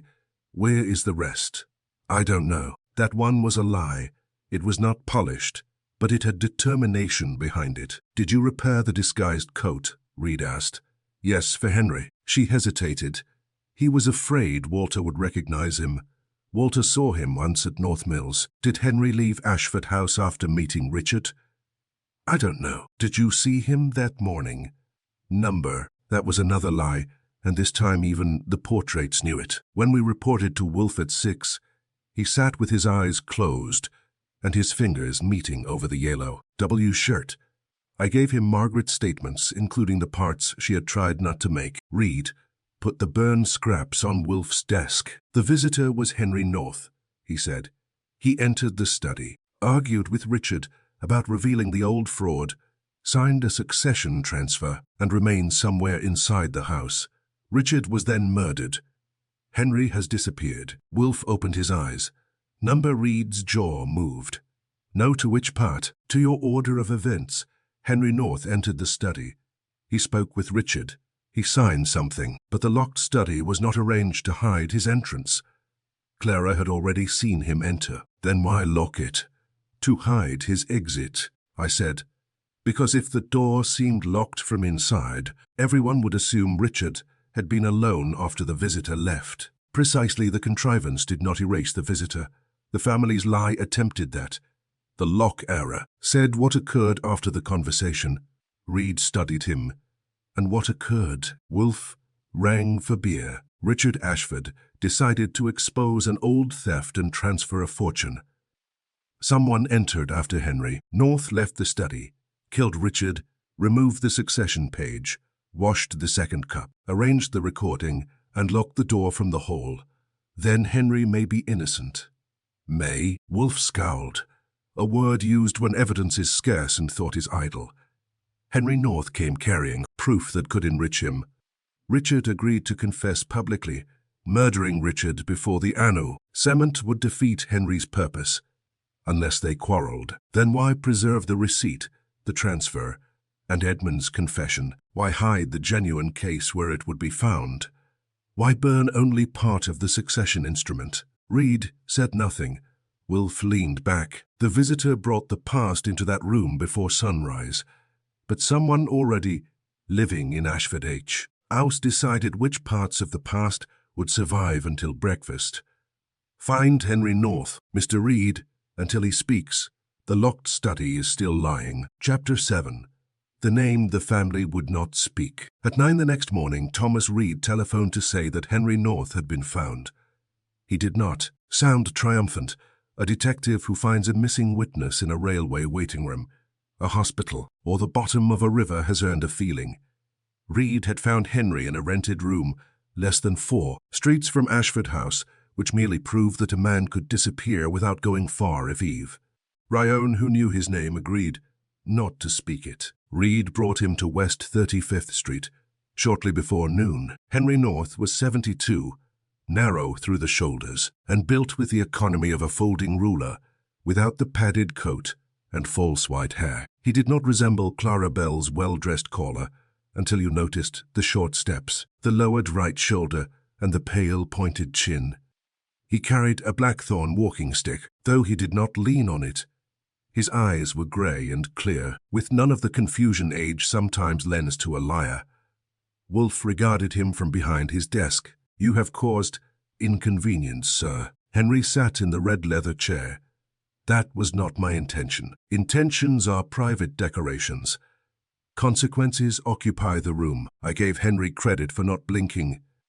Richard Ashford said you were difficult. He is dead, Wolfe said. You are alive. That gives him the advantage of silence and you the burden of explanation. Reed placed the genuine leather case on the corner of Wolfe's desk. Is that yours? It belonged to my father, Samuel Holloway. Reed glanced at his notes. Margaret told us Thomas Holloway was your father. My grandfather, Samuel, was his only son. Sarah Holloway was my sister. That corrected the family tree and made it uglier. Daniel North, Margaret's biological father, had been Sarah's son. Henry was Daniel's uncle and Margaret's great-uncle. Since Daniel was dead, Margaret was the last direct descendant of Sarah Holloway. Why the name North? Reed asked. After Edmund Ashford took the company, Holloway was not a name that opened doors. It closed them. My father used our mother's maiden name when he found work at a mill outside the city. I kept it. You disappeared 31 years ago. I left Riddle Street. That is not the same thing. In Riddle Street, I said. It nearly is. Henry looked at me, decided I was furniture that talked, and returned his attention to Wolfe. Wolfe said, You came to Ashford House at 5:50 on Thursday morning disguised as an older and a Vamier man. Yes. Why? Walter Crane had seen me at North Mills 6 years ago. If he recognized me before I reached Richard, he would have warned the others. Why would that matter? Because Arthur Crane helped Edmund Ashford steal Holloway shipping. Walter has spent his life protecting the money his father received for it. Reed leaned forward. Can you prove that? I brought the proof. Henry nodded toward the case. The leather was cracked, the initials T nearly rubbed away, but it had outlived 2 guilty men and had enough character left to embarrass the living. My father found the original receipt after Thomas Holloway died, Henry continued. He also found the bank confirmation and Edmund Ashford's first version of the transfer. Arthur Crane had substituted a second page after the agreement was signed. The altered clause made the sale final even if repayment was proved. Why wait 31 years? Reed demanded. My father was ill. Sarah had a child to protect. Daniel was young, angry, and foolish enough to threaten Edmund openly. Arthur Crane arranged for Daniel to be accused of stealing company funds. He fled. Sarah died 2 years later. By then, my father had lost his health and his courage. And you? I had enough anger but not enough evidence. Martin Hale's father refused to testify. The papers showed fraud, but the Ashfords controlled the company records, the bank, and half the people whose signatures mattered. Wolfe grunted. Yet Richard paid you monthly for 29 years. Henry's mouth tightened. The payments began after Richard found Edmund's unsigned confession. He was 24. He came to North Mills and offered restitution. You accepted it. For Margaret. That brought silence. Henry looked at the leather case instead of us. Daniel married in secret. Margaret's mother died when Margaret was born. Daniel feared the Cranes would use the old theft charge to take the child or ruin her future. He asked Richard and Eleanor to raise her as their daughter. Richard agreed. Daniel died the next winter. Reed said. Eleanor knew. Yes. James. Number Walter. Henry gave a dry little laugh. Walter suspected. That was dangerous enough. Wolfe closed his eyes for 3 seconds, which for him was the equivalent of walking around the block. Richard's payments were for Margaret's support. Partly. He also called them interest on a debt no court had acknowledged. And 3 days before the murder, you cashed the final check. It contained a message in the endorsement line. Third step found, come before breakfast. That phrase referred to Edmund's confession. The receipt was the first step, the true agreement the second, and the confession the third. I said, the appointment card Clara saw was forged. Richard did not send a card, Margaret sent it. Reed's head came up. Margaret arranged your disguise. She knew Walter watched the front of the house through the breakfast room window every morning. She mailed me the card and told me where Mabel Ashford's old theatrical clothes were stored. So Margaret lied when she said she did not see you. She saw me before I entered the study. She gave me the coat in the garden passage and took it back after I left. That accounted for the crescent repair in her sewing basket and for the caller's dry shoes. Henry had entered the grounds through the rear, put on the disguise inside the house, stepped out the front, and rung the bell for Clara to witness. An apparently formal arrival, Reed said. Why stage the visit at all? Richard wanted an honest witness who was outside the family arrangement. Clara saw me enter with the case. She could later swear that the documents came from beyond Ashford House, and the family denied you came. They had agreed to deny any claimant until Hale examined the papers. They did not know Richard had arranged for Clara to see me. Wolfe opened his eyes. Tell us what occurred in the study. Henry's fingers closed around the head of his stick. Richard opened the case. He read the receipt, the bank record, and his father's confession. He already knew most of it, but not all. The confession named Arthur Crane and said Arthur had received a quarter share of the stolen properties, Walter's inheritance, Reed said. Yes. Richard said everything would be announced at 8. He intended to return the company assets and place the Ashford shares in trust. For whom? Margaret and James equally, after the Holloway claim was settled. I whistled. So James wasn't going to be thrown into the street. Richard believed James was innocent of his grandfather's crime. He wanted justice. not another ruined child. That removed one of James's motives, but only if James knew the proposed terms at 6 in the morning. He probably did not. Reed took out the burned fragments. You signed a succession paper. I did. What did it say? That I surrendered my personal claim in favor of Margaret. She was to receive the Holloway interest, but she could place half in trust for James if she wished. And the missing page from the leather case, the signed original. Who took it? I gave it to Richard. He placed it beneath his blotter. Did you burn any portion of it? Number, did you kill Richard Ashford? Henry's eyes hardened. Number, then describe your departure. At 6:12, Richard heard someone in the hall. He opened the side door and told me to leave through the covered passage. Margaret was waiting in the breakfast room. I removed the coat and hat. She hid them in the cedar cupboard. Did she see you leave the house? Number Walter entered the breakfast room. Margaret pushed me into the old serving closet. Reed stared at him. You remained inside Ashford House for nearly 40 minutes. That was the kind of answer that rearranged a case without asking permission. What did you hear? Reed asked. Walter questioned Margaret about the coat. She told him it was one of Mabel's costumes. He called her a poor liar. They left together at about 6:20. And then, I heard the study door open. A man's footsteps crossed the passage. Then a woman spoke. What did she say? You promised me his name would never be used. Could you identify the voice? Henry hesitated. I believed it was Eleanor. Believed. The closet door was thick. I heard Richard answer. Silence has already cost enough. Then the voices lowered. Did you hear a struggle? A few minutes later, someone entered the breakfast room. The cupboard door opened. I saw only a hand through the crack. Man or woman, a black glove. It took the grey hat and padded coat. The disguise, I said. Yes. Whoever took it carried it away. After that I heard the study door close, then a faint scraping near the lock. The wire, Reed said. At 6:35 Margaret returned. She told me Richard had ordered her to get me out. She led me through the laundry passage to the rear gate. Did Richard actually give that order? I assumed so. Wolfe's eyes narrowed. Did Margaret say she had spoken with him? Only that I had to leave. And you hid 4 streets away. I waited for Richard's announcement. At 9 I heard he was dead. I knew the family would accuse me if my name became known. Instead, Wolfe said, their silence protected you. Henry's face twisted. It protected themselves. Reed questioned him for another half-hour.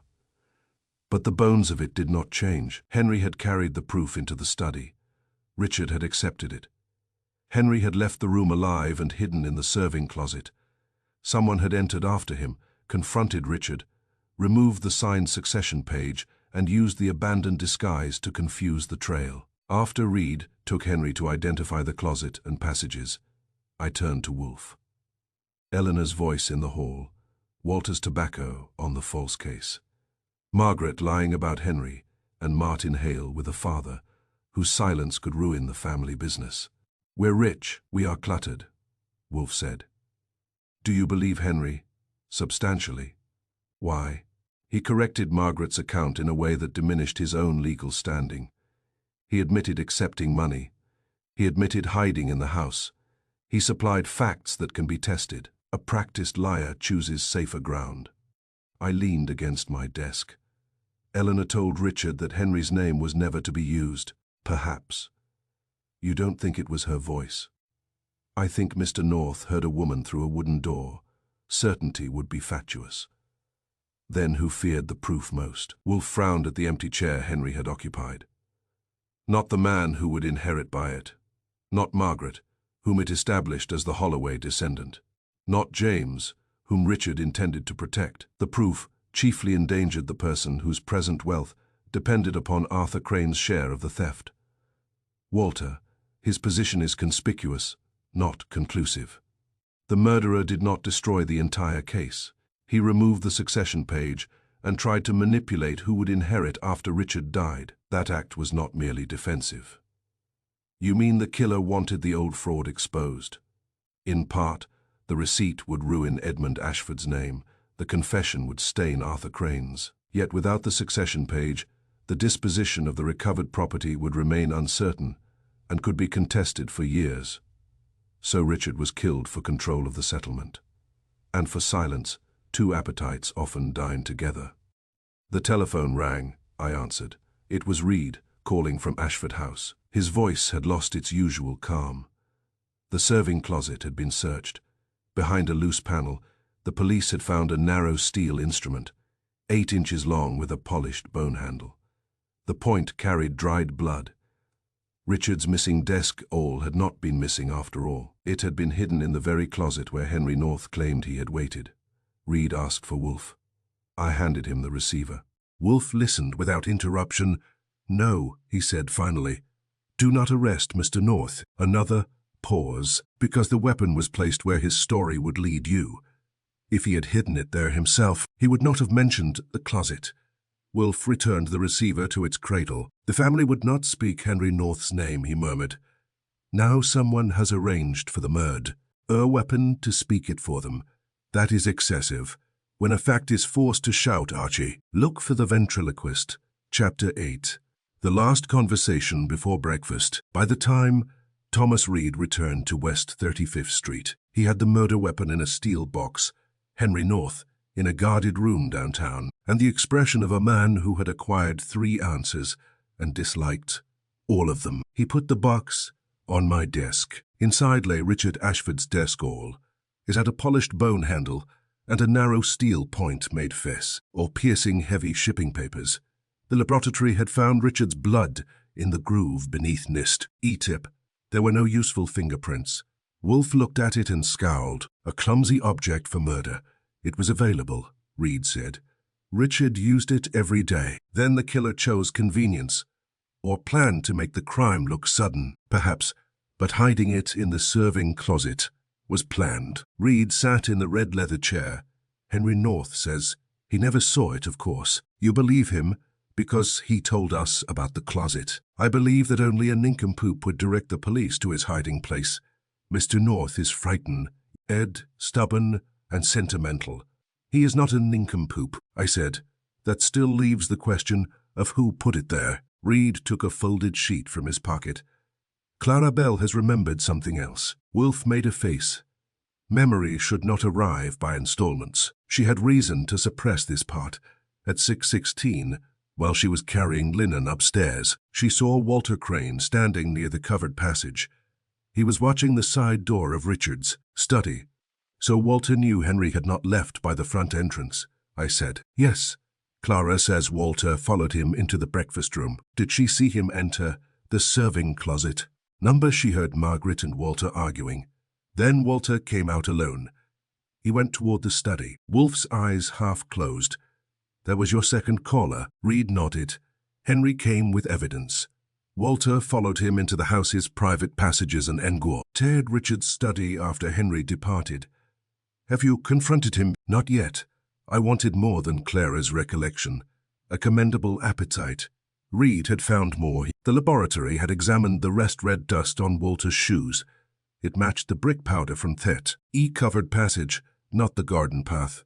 A smear on the right sole contained the same black clock, GRE. Ace found on the study curtain and the false appointment card. More important, the leather case had left a faint stain on Richard's desk blotter. Beneath it, investigators recovered 3 additional lines from Richard's final notes. Henry accepts no payment. Margaret to receive Holloway interest. Crane Quarter returns under trust clause. I read the last line twice. Walter wasn't merely going to inherit dirty money, I said. He was going to lose it. Reed nodded. Arthur Crane's quarter share was never his property outright. It was held in trust pen. Ding final settlement of the Holloway claim. The missing succession page contained the clause that Seffant would return everything purchased with Crane's share to the lawful Holloway heir. Margaret, I said, approximately $2 million in property and securities. Wolfe opened his eyes. There is the motive. Reed was not satisfied. He seldom was, which was one reason Wolfe tolerated him. There is a motive. I still need the document. Find it, I intend to. Wolfe reached for his beer. Then why are you here? To ask what Richard and Henry discussed during their last conversation. Henry has given us the subs. Tance, but not the order. You said the order matters. It does. Reed looked at me. That meant I was elected. I drove him back to Ashford House, where the morning had settled into the walls, and refused to leave. The breakfast table had been cleared, but 6 chairs remained around it, like jurors who had heard too much. We placed Henry in Richard's study and had him reconstruct the meeting minute by minute. He stood beside the visitor's chair. Richard opened the case at 5:54. He read the receipt first, then the bank confirmation. He compared both signatures with Edmund's confession. What did he say? Reed asked. That his father had spent 31 years teaching the family to mistake possession for ownership. And you, I told him, remorse was inexpensive when paid by the next generation. Henry crossed to the desk. At 6, Richard took the succession paper from me. I had already signed it. He read the trust clause. Ian said Walter Crane would fight it. Did Richard intend to accuse Walter of any crime? Number Arthur committed the fraud. Walter inherited its profit. Then why would Walter fear exposure beyond losing the money? Because Walter had known the truth for years. That was new. Henry opened the leather case and pointed to a narrow slit inside its lid. There had been another letter here. 6 years ago, Walter visited North Mills. He offered me 50 thousand dollars for the receipt and confession. When I refused, he wrote again, threatening to reveal Margaret's birth and Daniel's old theft charge. Do you have that letter? It was sewn to the succession page. Reed's voice sharpened. You never mentioned it. I promised Margaret I would not. Richard was murdered, and you kept that promise. Henry looked old then, but not weak. Promises are easiest to break when they become inconvenient. That is why most of them are worthless. Reed controlled himself. Continue. Richard read Walter's letter, he said. It changed matters. Concealing inherited wrongdoing was cowardice. Threatening Margaret made Walter a participant. What did Richard plan to do? To remove Walter from every Ashford trust, recover the Crane properties, and inform the authorities that Walter had attempted to suppress evidence. The forgotten visit had not merely threatened Walter's fortune. It had threatened his name, his position, and possibly his freedom. At 6:10, Henry continued, Richard wrote the breakfast note. He said he would begin with Margot, its parentage, then the Holloway theft, then Walter's letter. At that moment we heard someone outside. Walter? I did not see him. Richard opened the side door and told me to go. His final words to me were, you carried it long enough. Leave the rest to me. Reed glanced at the stopped clock. Richard was alive at 6:12. The medical estimate permits death between 6:15 and 6:30. RT. Henry nodded. When I was in the serving closet, I heard the woman's voice and Richard's answer. And footsteps crossed the breakfast room. Could those footsteps have been Walter's? Yes. Could Walter have hidden the awl in the closet? While you were inside, he would have seen me, so the weapon was placed there later. After Margaret led me out, that narrowed it. Henry left the closet around 6:35. The recorded voice spoke at 6:40. Why the murderer had 5 minutes to plant the weapon before Clara returned with the tray. Reed dismissed Henry and began searching the study again. The missing succession paper was large, folded into 4 panels, and tied originally with blue ribbon. It could not have vanished into a pocket without leaving a bund. L.G.E. Walter had been searched after the body was found, as had everyone else. If he took it, he had hidden it inside Ashford House. We tried Richard's desk, the bookcases, the curtain rods, and the false bottom of a globe. Nothing. Then I remembered the burned scraps. Someone had destroyed only the outer portion of the paper. If the page had been folded, the trust clause and Walter's letter might have been on an inner panel removed before the rest was burned. I went to the fireplace and looked at the iron fender. Its 4 corner ornaments were shaped like ram. Vens the Ashford seal 3 were solid. The 4th turned slightly beneath my fingers. Reed, he came over. I twisted the raven's head. A narrow brass tube slid from the fender. Inside, It was a rolled sheet of paper, tied with blue thread. The succession page named Henry North as the surviving Holloway heir and transferred his claim to Mars. Margaret, below that, was the trust clause returning Arthur Crane's quarter share to the Holloway estate. Sewn to the bottom edge was Walter's letter. If you place the Holloway papers before Richard, the girl's true birth will become public. Daniel's disgrace will be revived, and she will learn that the Ashfords accepted her only to keep an heir under their control, take the money and remain forgotten.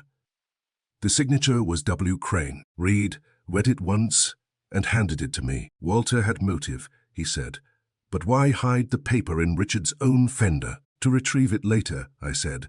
The police sealed the study before he got the chance, or someone hid it there to accuse him. There is always an or in a murder case. It earns its living by keeping handcuffs in pockets. When we returned to Wolfe's office, he read the succession paper and Walter's letter without comment. Then he placed both on his desk and rang for beer. The family's silence began before the murder, Reed said. They agreed to deny Henry's visit because they feared the Holloway claim. That silence allowed Walter to follow Henry without being questioned. After Richard died, everyone continued lying, believing they were protecting the family. They were protecting the murderer, I said. Wolfe shook his head. They protected his opportunity. We have not yet established his act. Reed tapped Walter's letter. He threatened Henry. Clara saw him near the passage. His tobacco was on the false case. His shoes carried grease from the study curtain. He stood to lose $2 million. What remains? Proof that he killed Richard. The awl was planted to accuse Henry, was hidden, not destroyed. The recording and wire could have been prepared by anyone who knew the house. Reed gave him a look that would have discouraged a smaller man. Do you believe Walter innocent? I believe evidence should be permitted to finish its sentence. Wolfe picked up the succession page. The murderer removed this from Richard's blotter, burned the portion announcing the transfer, but preserved the trust clause and Walter's threatening letter in a concealed tube. Why preserve the very material that supplied the motive? Reed frowned. I said, because the murderer wanted it found after Walter was arrested. Exactly. Walter Crane was followed into the study, just as Henry North had been followed. The first visitor brought the truth, the second brought anger. A third person watched them both and arranged the evidence. That silenced the room, Wolfe continued. The family's pact protected Walter's movements, but the planted weapon and preserved letter were designed to destroy him.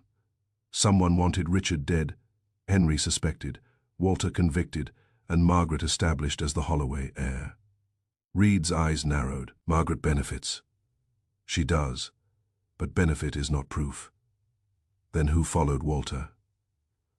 Wolfe leaned back and closed his eyes. Bring me Nora Wells's appointment carbon, Martin Hale's ledger, Eleanor's white robe, Margaret's sewing basket, and the false leather case. Also bring every person who breakfasted at Ashford House. For what purpose? Richard Ashford planned to tell the truth at breakfast. Since murder interrupted him, we shall complete the meal. Chapter 9. The visitor who was never there at 9 that evening. Wolfe's office held enough Ashfords, Cranes, lawyers, detectives, and inherited grievances to make the air feel mortgaged. Eleanor, Ashford occupied the red leather chair. Margaret sat beside her, pale but composed. James had chosen a yellow chair and was using it as if it had personally caused his debts. Walter Crane stood near the bookshelves, refusing the chair I had placed for him. Martin Hale sat stiffly at the end of the row with his briefcase against his knees. Clara Bell and Henry North were near my desk. Nora Wells, Richard's secretary, had brought the appointment carbon. Thomas Reed stood beside the globe with two plainclothes men in the front room. On Wolfe's desk lay the genuine leather case, the false case, the blue, threaded succession page, Walter's threatening letter, the grey hat, the padded coat, the clockwork recorder, and Richard Ashford's desk all. It was not a cheerful display. Wolfe entered at 9 precisely, arranged himself behind his desk, and surveyed the company. Mr. Reed, he said, you assembled them. Proceed. Reed stepped forward. Richard Ashford was killed between 6:15 and 6:30 on Thursday morning. His death was hidden behind a false locked room arrangement. At 6:40, a clockwork recorder spoke in his voice. A wire pulled the study lock from the hall, and the key was placed inside to suggest no one could have entered or left. James shifted in his chair. "We know all that. You know pieces of it," Reed said. "You have spent 2 days lying about the rest." Eleanor's chin lifted.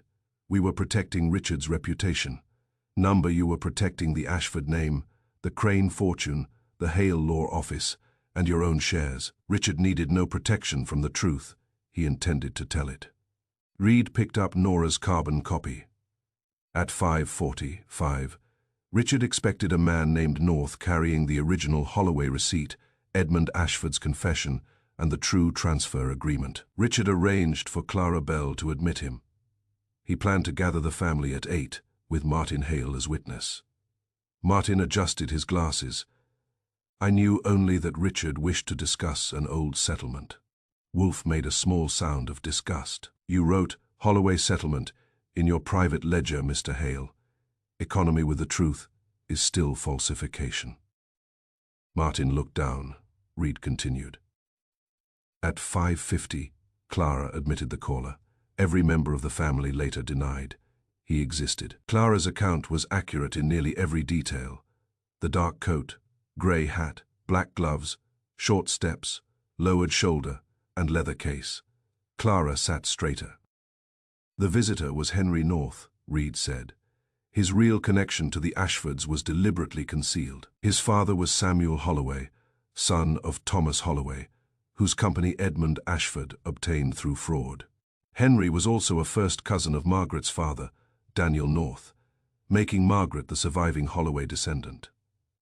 James turned toward Margaret, though he had already been told. The fact looked different in a room full of witnesses. "You knew?" he asked. Margaret met his eyes. "For 1 month. And mother. For years." Eleanor said quietly. James looked as if someone had removed the floor, but left his chair hanging in the air.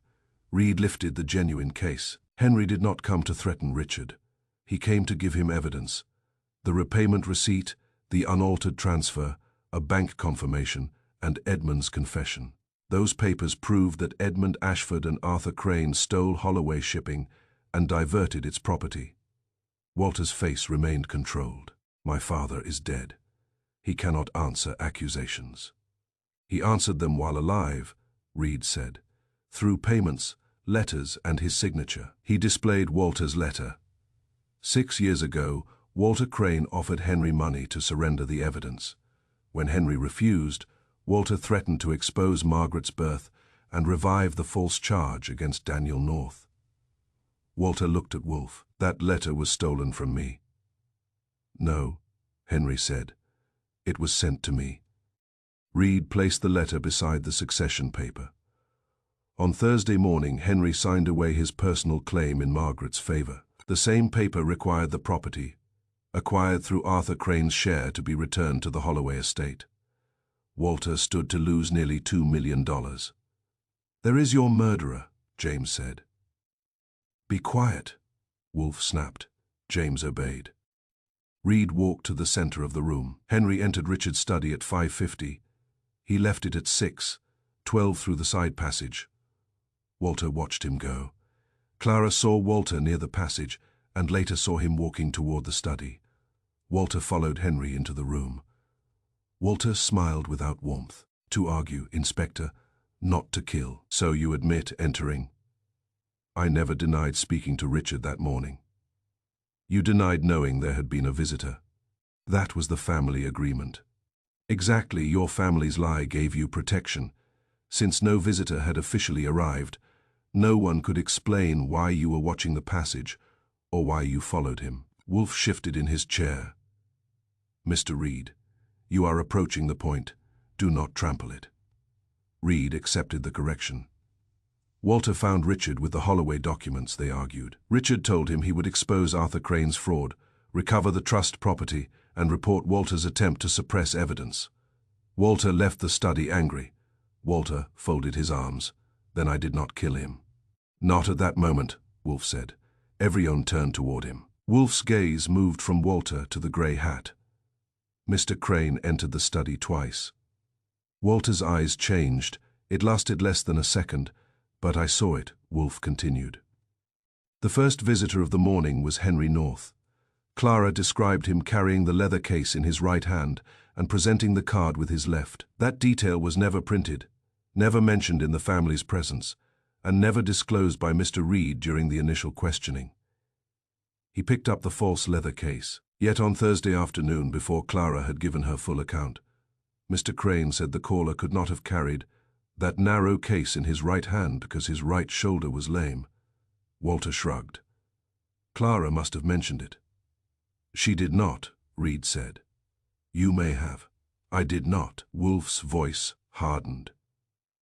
You knew which hand held the case because you saw Henry before Clara admitted him.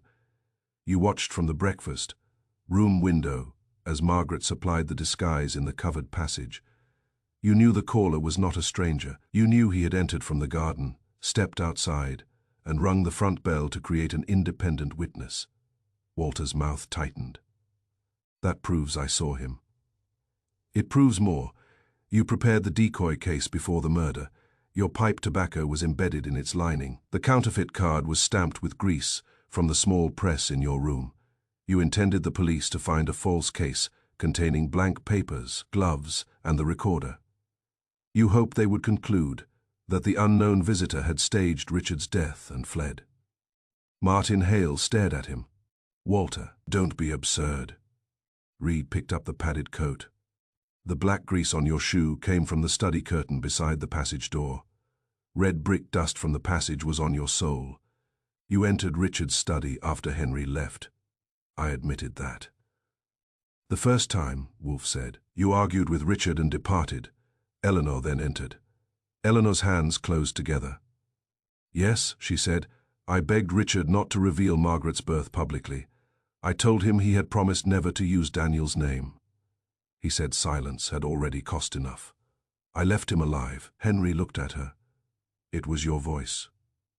Yes, Wolfe nodded. Mr. Crane heard that exchange from the passage. It gave him an opportunity. Eleanor's voice could later be reported by Henry, placing her near the victim. Walter returned to the study after she left.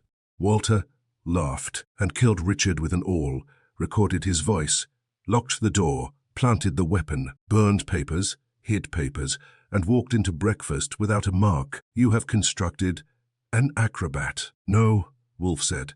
You had constructed the mechanism the previous night. Nora Wells reached into a folder and produced a purchase slip. Richard asked me to check the office supply account. She said, Mr. Crane signed out the clockwork recorder on Wednesday afternoon. He claimed it was needed to dictate an insurance inventory. Walter's gaze moved to her, then away. Wolfe continued, you already possessed recordings of Richard's voice because you had helped him prepare company course. Correspondence, you set the machine to play at 6:40.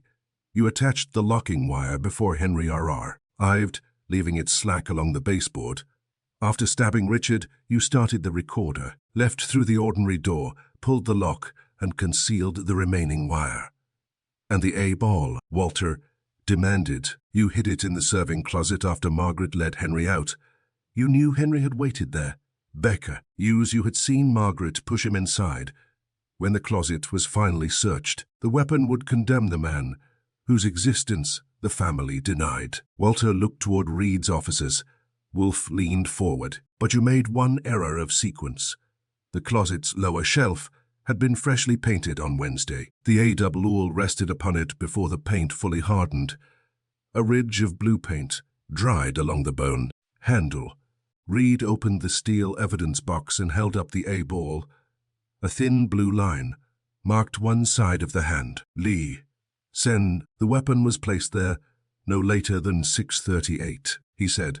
Only one person entered the breakfast room between Henry's departure and Clara's return. With the tray, Clara spoke from beside my desk. Mr. Walter, he told me Mrs. Ashford had dropped her handkerchief upstairs and sent me to find it. Hen, I came back. He was leaving the breakfast room. Walter stared at her. "You never said that." "No, sir," Clara replied. "Nobody asked me until today." That was the trouble with maids who remembered. They could wait longer than murderers expected. Reed said, "You took the succession paper from Richard's blotter. You burned its outer panel but hid the trust clause and your own threatening letter in the fireplace fender." "That would be idiotic. Not if he expected to retrieve them," I said. Wolfe shook his head. "No, Archie, Mr. Crane hid them to manufacture the appearance of a conspiracy against him. If Ion settled upon him too quickly, the preserved letter and planted weapon could suggest that Henry Margaret had killed Richard and arranged the evidence to incriminate Walter. He cluttered the trut until each fact appeared to contradict another. Walter's face had gone grey. "You said yesterday that a third person followed me." "I did," Wolfe replied. "I wanted to see what you would do with that comfort." Reed took a small envelope from his pocket. At 2 this afternoon, Walter tried to send instructions to Martin Hale's clerk. My men intercepted the messenger. The note ordered the destruction of the original recorder invoice and the Wednesday security film showing Walter entering the office supply room. Martin Hale turned on him. "You told me the recorder came from Richard's desk." Walter said nothing. Wolfe settled back. "The first visitor was never absent. Your denial made him conspicuous." Clara's memory established High's arrival. The documents established his purpose. Henry North came to return the truth to Richard. As Hateford, you used the family's silence to make him a phantom and yourself invisible. Reed moved toward Walter. "Walter Crane, I'm arresting you for the murder of Richard Ashford." Walter's hand went inside his coat. The two officers advanced, but I was closer. I caught his wrist before it came out and turned it untuned. He decided the shoulder belonged to me. Reed removed a small pistol from the pocket. Margaret rose.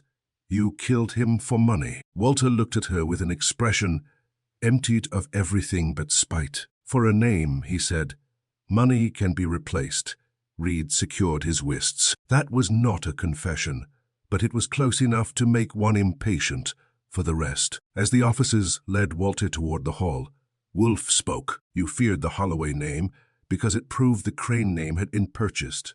So you denied Henry North had entered the house, a futile maneuver. A man who brings the truth through the front door remains a visitor only until the truth sits down." Walter was taken out. No one spoke for a while. On Wolfe's desk, the old leather case remained open. It had arrived before. Sunrise carrying papers from a crime, 31 years old. By nightfall, those papers had solved a murder committed to keep that crime alive.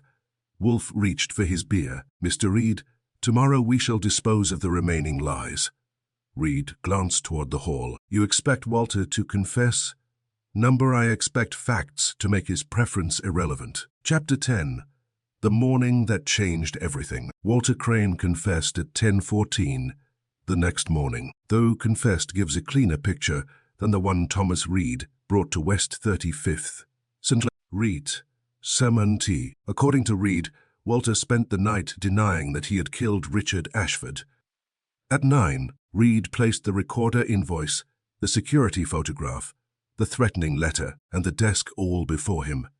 At 9:30, Walter blamed Henry North. At 9:40, he blamed Eleanor. At 10, he claimed the death had been accidental. 14 minutes later, after Reed observed that accidents seldom wound clockwork recorders, rig door locks, burn legal papers, and hide murder weapons, Walter asked for a lawyer and began telling the truth. Wolfe received the news while eating corn cakes with sausage patties and baked apples. Since breakfast, Steen is sacred in that house. Reed had to wait in the office with me until 10:30. When Wolfe entered, he looked at Reed and said, "Well, he has admitted it. Completely as a man can admit murder while continuing to feel sorry for himself." Wolfe lowered himself into his chair. That is usually the fullest confession available. Reed opened his notebook. Walter had seen Margaret cross the covered passage before dawn, carrying Mabel Ashford's old theatric. Alcote suspicious. He watched from the breakfast room window and recognized Henry North despite T.E. disguise. 6 years earlier, Walter had visited North Mills to buy the Holloway evidence.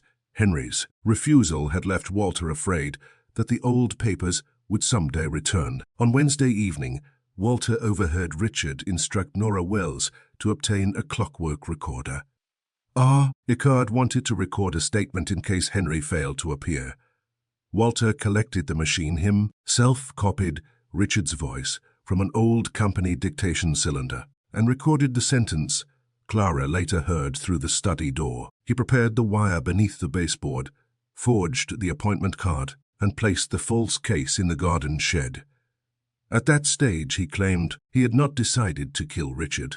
I raised an eyebrow. He did all that as a hobby. Reed almost smiled. He says he intended only to steal Henry's documents and make the visit appear fraudulent. PFW, Wolfe said. Continue. At 6:12, Walter followed Henry into the study passage. He entered after Henry left and demanded the leather case. Richard refused. He showed Walter the succession paper, the trust clause, and Walter's threatening letter. Richard told him that the Crane properties would be returned to the Holloway estate. He would also report Walter's effort to suppress the evidence and remove him from every Ashford business position. Walter left when Eleanor approached. From the passage, he heard Eleanor plead with Richard to keep Margaret's parentage secret. He waited until she departed, then entered the study again. Richard had turned toward the window and was marking NG notes for the family meeting. Walter took the desk AW and drove it beneath Richard's ear. Death had been almost immediate. Walter started the recorder and placed it behind the books. He took the succession paper, left the receipt and confession in the leather case, and dragged the case toward the breakfast room. The genuine case was too recognizable to destroy Sast. So he hid it beneath the floor compartment. He tried to burn the succession paper, but footsteps in the upper hall interrupted him. He tore away the outer portion and concealed the surviving clause and letter in the fireplace fender, intending to recover them after the body was found. Then he left by the study door, pulled the lock with a hidden wire, and returned to breakfast. After Margaret helped Henry escape through the laundry passage, Walter entered the serving closet and hid the all there. He expected Henry's disappearance, the planted weapon, and the false case to create the figure of a dangerous unknown caller, the visitor who was never there. I said, the visitor was there, Wolfe replied. It was Walter's innocence that never existed. Reed closed his notebook. Walter says he counted on the family denying Henry's arrival. Of course, a lie agreed upon in advance is a furnished room. A murderer needs only to move in. The doorbell rang. I went to answer it and admitted Eleanor, Margaret, James, Henry North, Martin Hale, Clara Bell, and Nora Wells. It was the same company as the night before. Minus Walter and the two officers, the room felt larger without him, though not lighter. Eleanor sat in the red leather chair. Inspector Reed told us Walter confessed. Yes, Wolfe said. I should have spoken when Clara first told the police about the visitor. You should have spoken 30 years ago. Her face tightened. I did not know everything then. You knew enough. You knew Margaret's father had been falsely accused. You knew Richard was sending money to Henry North. You knew your father had profited from Edmund Ashford's fraud. I was protecting my children. You were protecting their comfort. The distinction is not trivial. Eleanor accepted that without replying. James stood by the bookshelves, looking as if the night had aged him several years. What happens to Ashford shipping? Henry answered before Wolfe could. It will not be destroyed. James looked at him. The Holloway claim will be recognized, Henry continued. Margaret will receive the controlling interest under the succession paper. Arthur Crane's properties will return to the company trust. Your shares remain yours, except those bought with money traced to the fraud. I thought you wanted everything back. I wanted the truth back. Everything else requires accounting. Wolfe nodded. A rare display of sense. Margaret turned to James. Richard intended us to run the company together. After telling me you were not my sister, I am your sister. James looked at her for a long moment. Then he said, You could have told me. I was afraid. So was everyone else. It seems to have been the family business. It was not forgiveness, but it was a door left unlocked. Martin Hale opened his briefcase and placed several files on Wolfe's desk. "My father's private records," he said. "They contain correspondence from Edmund Ashford and Arthur Crane. I will give them to Inspector Reed and the company trustees." "Voluntarily?" Wolfe asked. "Yes, after 31 years of professional silence." Martin flushed. "I cannot answer for my father. You inherited his office, his clients, and the benefit of his discretion. You may therefore endure a question about his conduct." Martin lowered his head. "I should have disclosed the records when Richard first approached me. I feared the firm would not survive." "Perhaps it should not," Reed said. "The legal authorities will decide that." Wolfe turned to Nora. "Miss Wells, Richard's carbon copy prevented the appointment from being erased. Keep the company files away from Mr. Hale until the trustees have appointed independent counsel." "I already have," Nora said. Wolfe's lips moved an eighth of an inch. For him, that was a public celebration. Clara remained near my desk, holding her handbag with both hands. Reed looked at her. "Your statement will be included in full. Will people believe it now? They will have to." "That was not what I asked." Reed considered that. "Some will say you remembered too much or too late. But the record will show you were right." Clara nodded. "That will do." Henry North approached the desk and looked at the old leather case. "May I have it returned?" "When the authorities release it," Reed said. "It belonged to my grandfather." "It also carried evidence in a murder." Henry's hand rested lightly on the cracked handle. "It has carried evidence longer than any of us," Wolfe said. "Objects are often more patient than people." The Ashford settlement took 3 weeks. Walter's confession, supported by the physical evidence and the recorder invoice, made a trial unlikely, though his lawyer tried to exclude everything except the weather. Arthur Crane's trust properties were frozen. The old transfer was declared fraudulent, and Holloway Shipping's remaining assets were restored under a new company trust. Margaret accepted the controlling interest on the condition that James remain a director after a full audit. James sold his car, paid part of his debts, and discovered that arriving at an office before noon did not cause permanent injury. Eleanor left Ashford House for several months. She said she needed solitude. I suspected she had already enjoyed too much of it while surrounded by people. Martin Hale resigned as company solicitor and surrendered his father's records. Whether his law office survived was a question Wolfe considered less interesting than the condition of a newly flowering orchid. Henry returned to North Mills, but not before having breakfast with Margaret and James. According to Margaret, nobody discussed inheritance. They spoke of Daniel North, Sarah Holloway, and the years that had been erased from the family story. Clara Bell remained at Ashford House. Margaret increased her wages. Clara objected that truth should not require a bonus, but she accepted it. A month later, Reed invited me to the Riddle Street archive. It occupied 2 rooms, above the old records office, and smelled of paper, dust, and municipal patience. He placed copies of the Holloway receipt, Richard's note, Clara's statement, and Henry's appointment card inside a grey case folder. On the front he wrote, "The Ashford Morning case." Beneath that, he added, "Primary fact, an ignored witness accurately reported the visitor whose existence every interested person denied." "You're getting literary," I told him. "I'm getting careful." He closed the file. "People will remember the lock study and the recorder. They ought to remember Clara. They will remember whichever part makes the best dinner conversation. That is the problem." Wolfe would say the problem is that people prefer a comfortable lie to an inconvenient fact. Does he always say things like that? Only between meals. When I returned to West 35th Street, Wolfe was in the office, reading a book on plant diseases. I told him Reed had placed the case in the Riddle Street archive. Indeed. He called it the Ashford Morning case. Sentimental. He made Clara's statement the primary fact. Sensible. I sat at my desk. Henry's visit did change everything. It restored the company. exposed 2 generations of fraud, cleared Daniel North's name, identified Margaret, and solved Richard's murder. Wolfe turned a page. No. The visit changed nothing.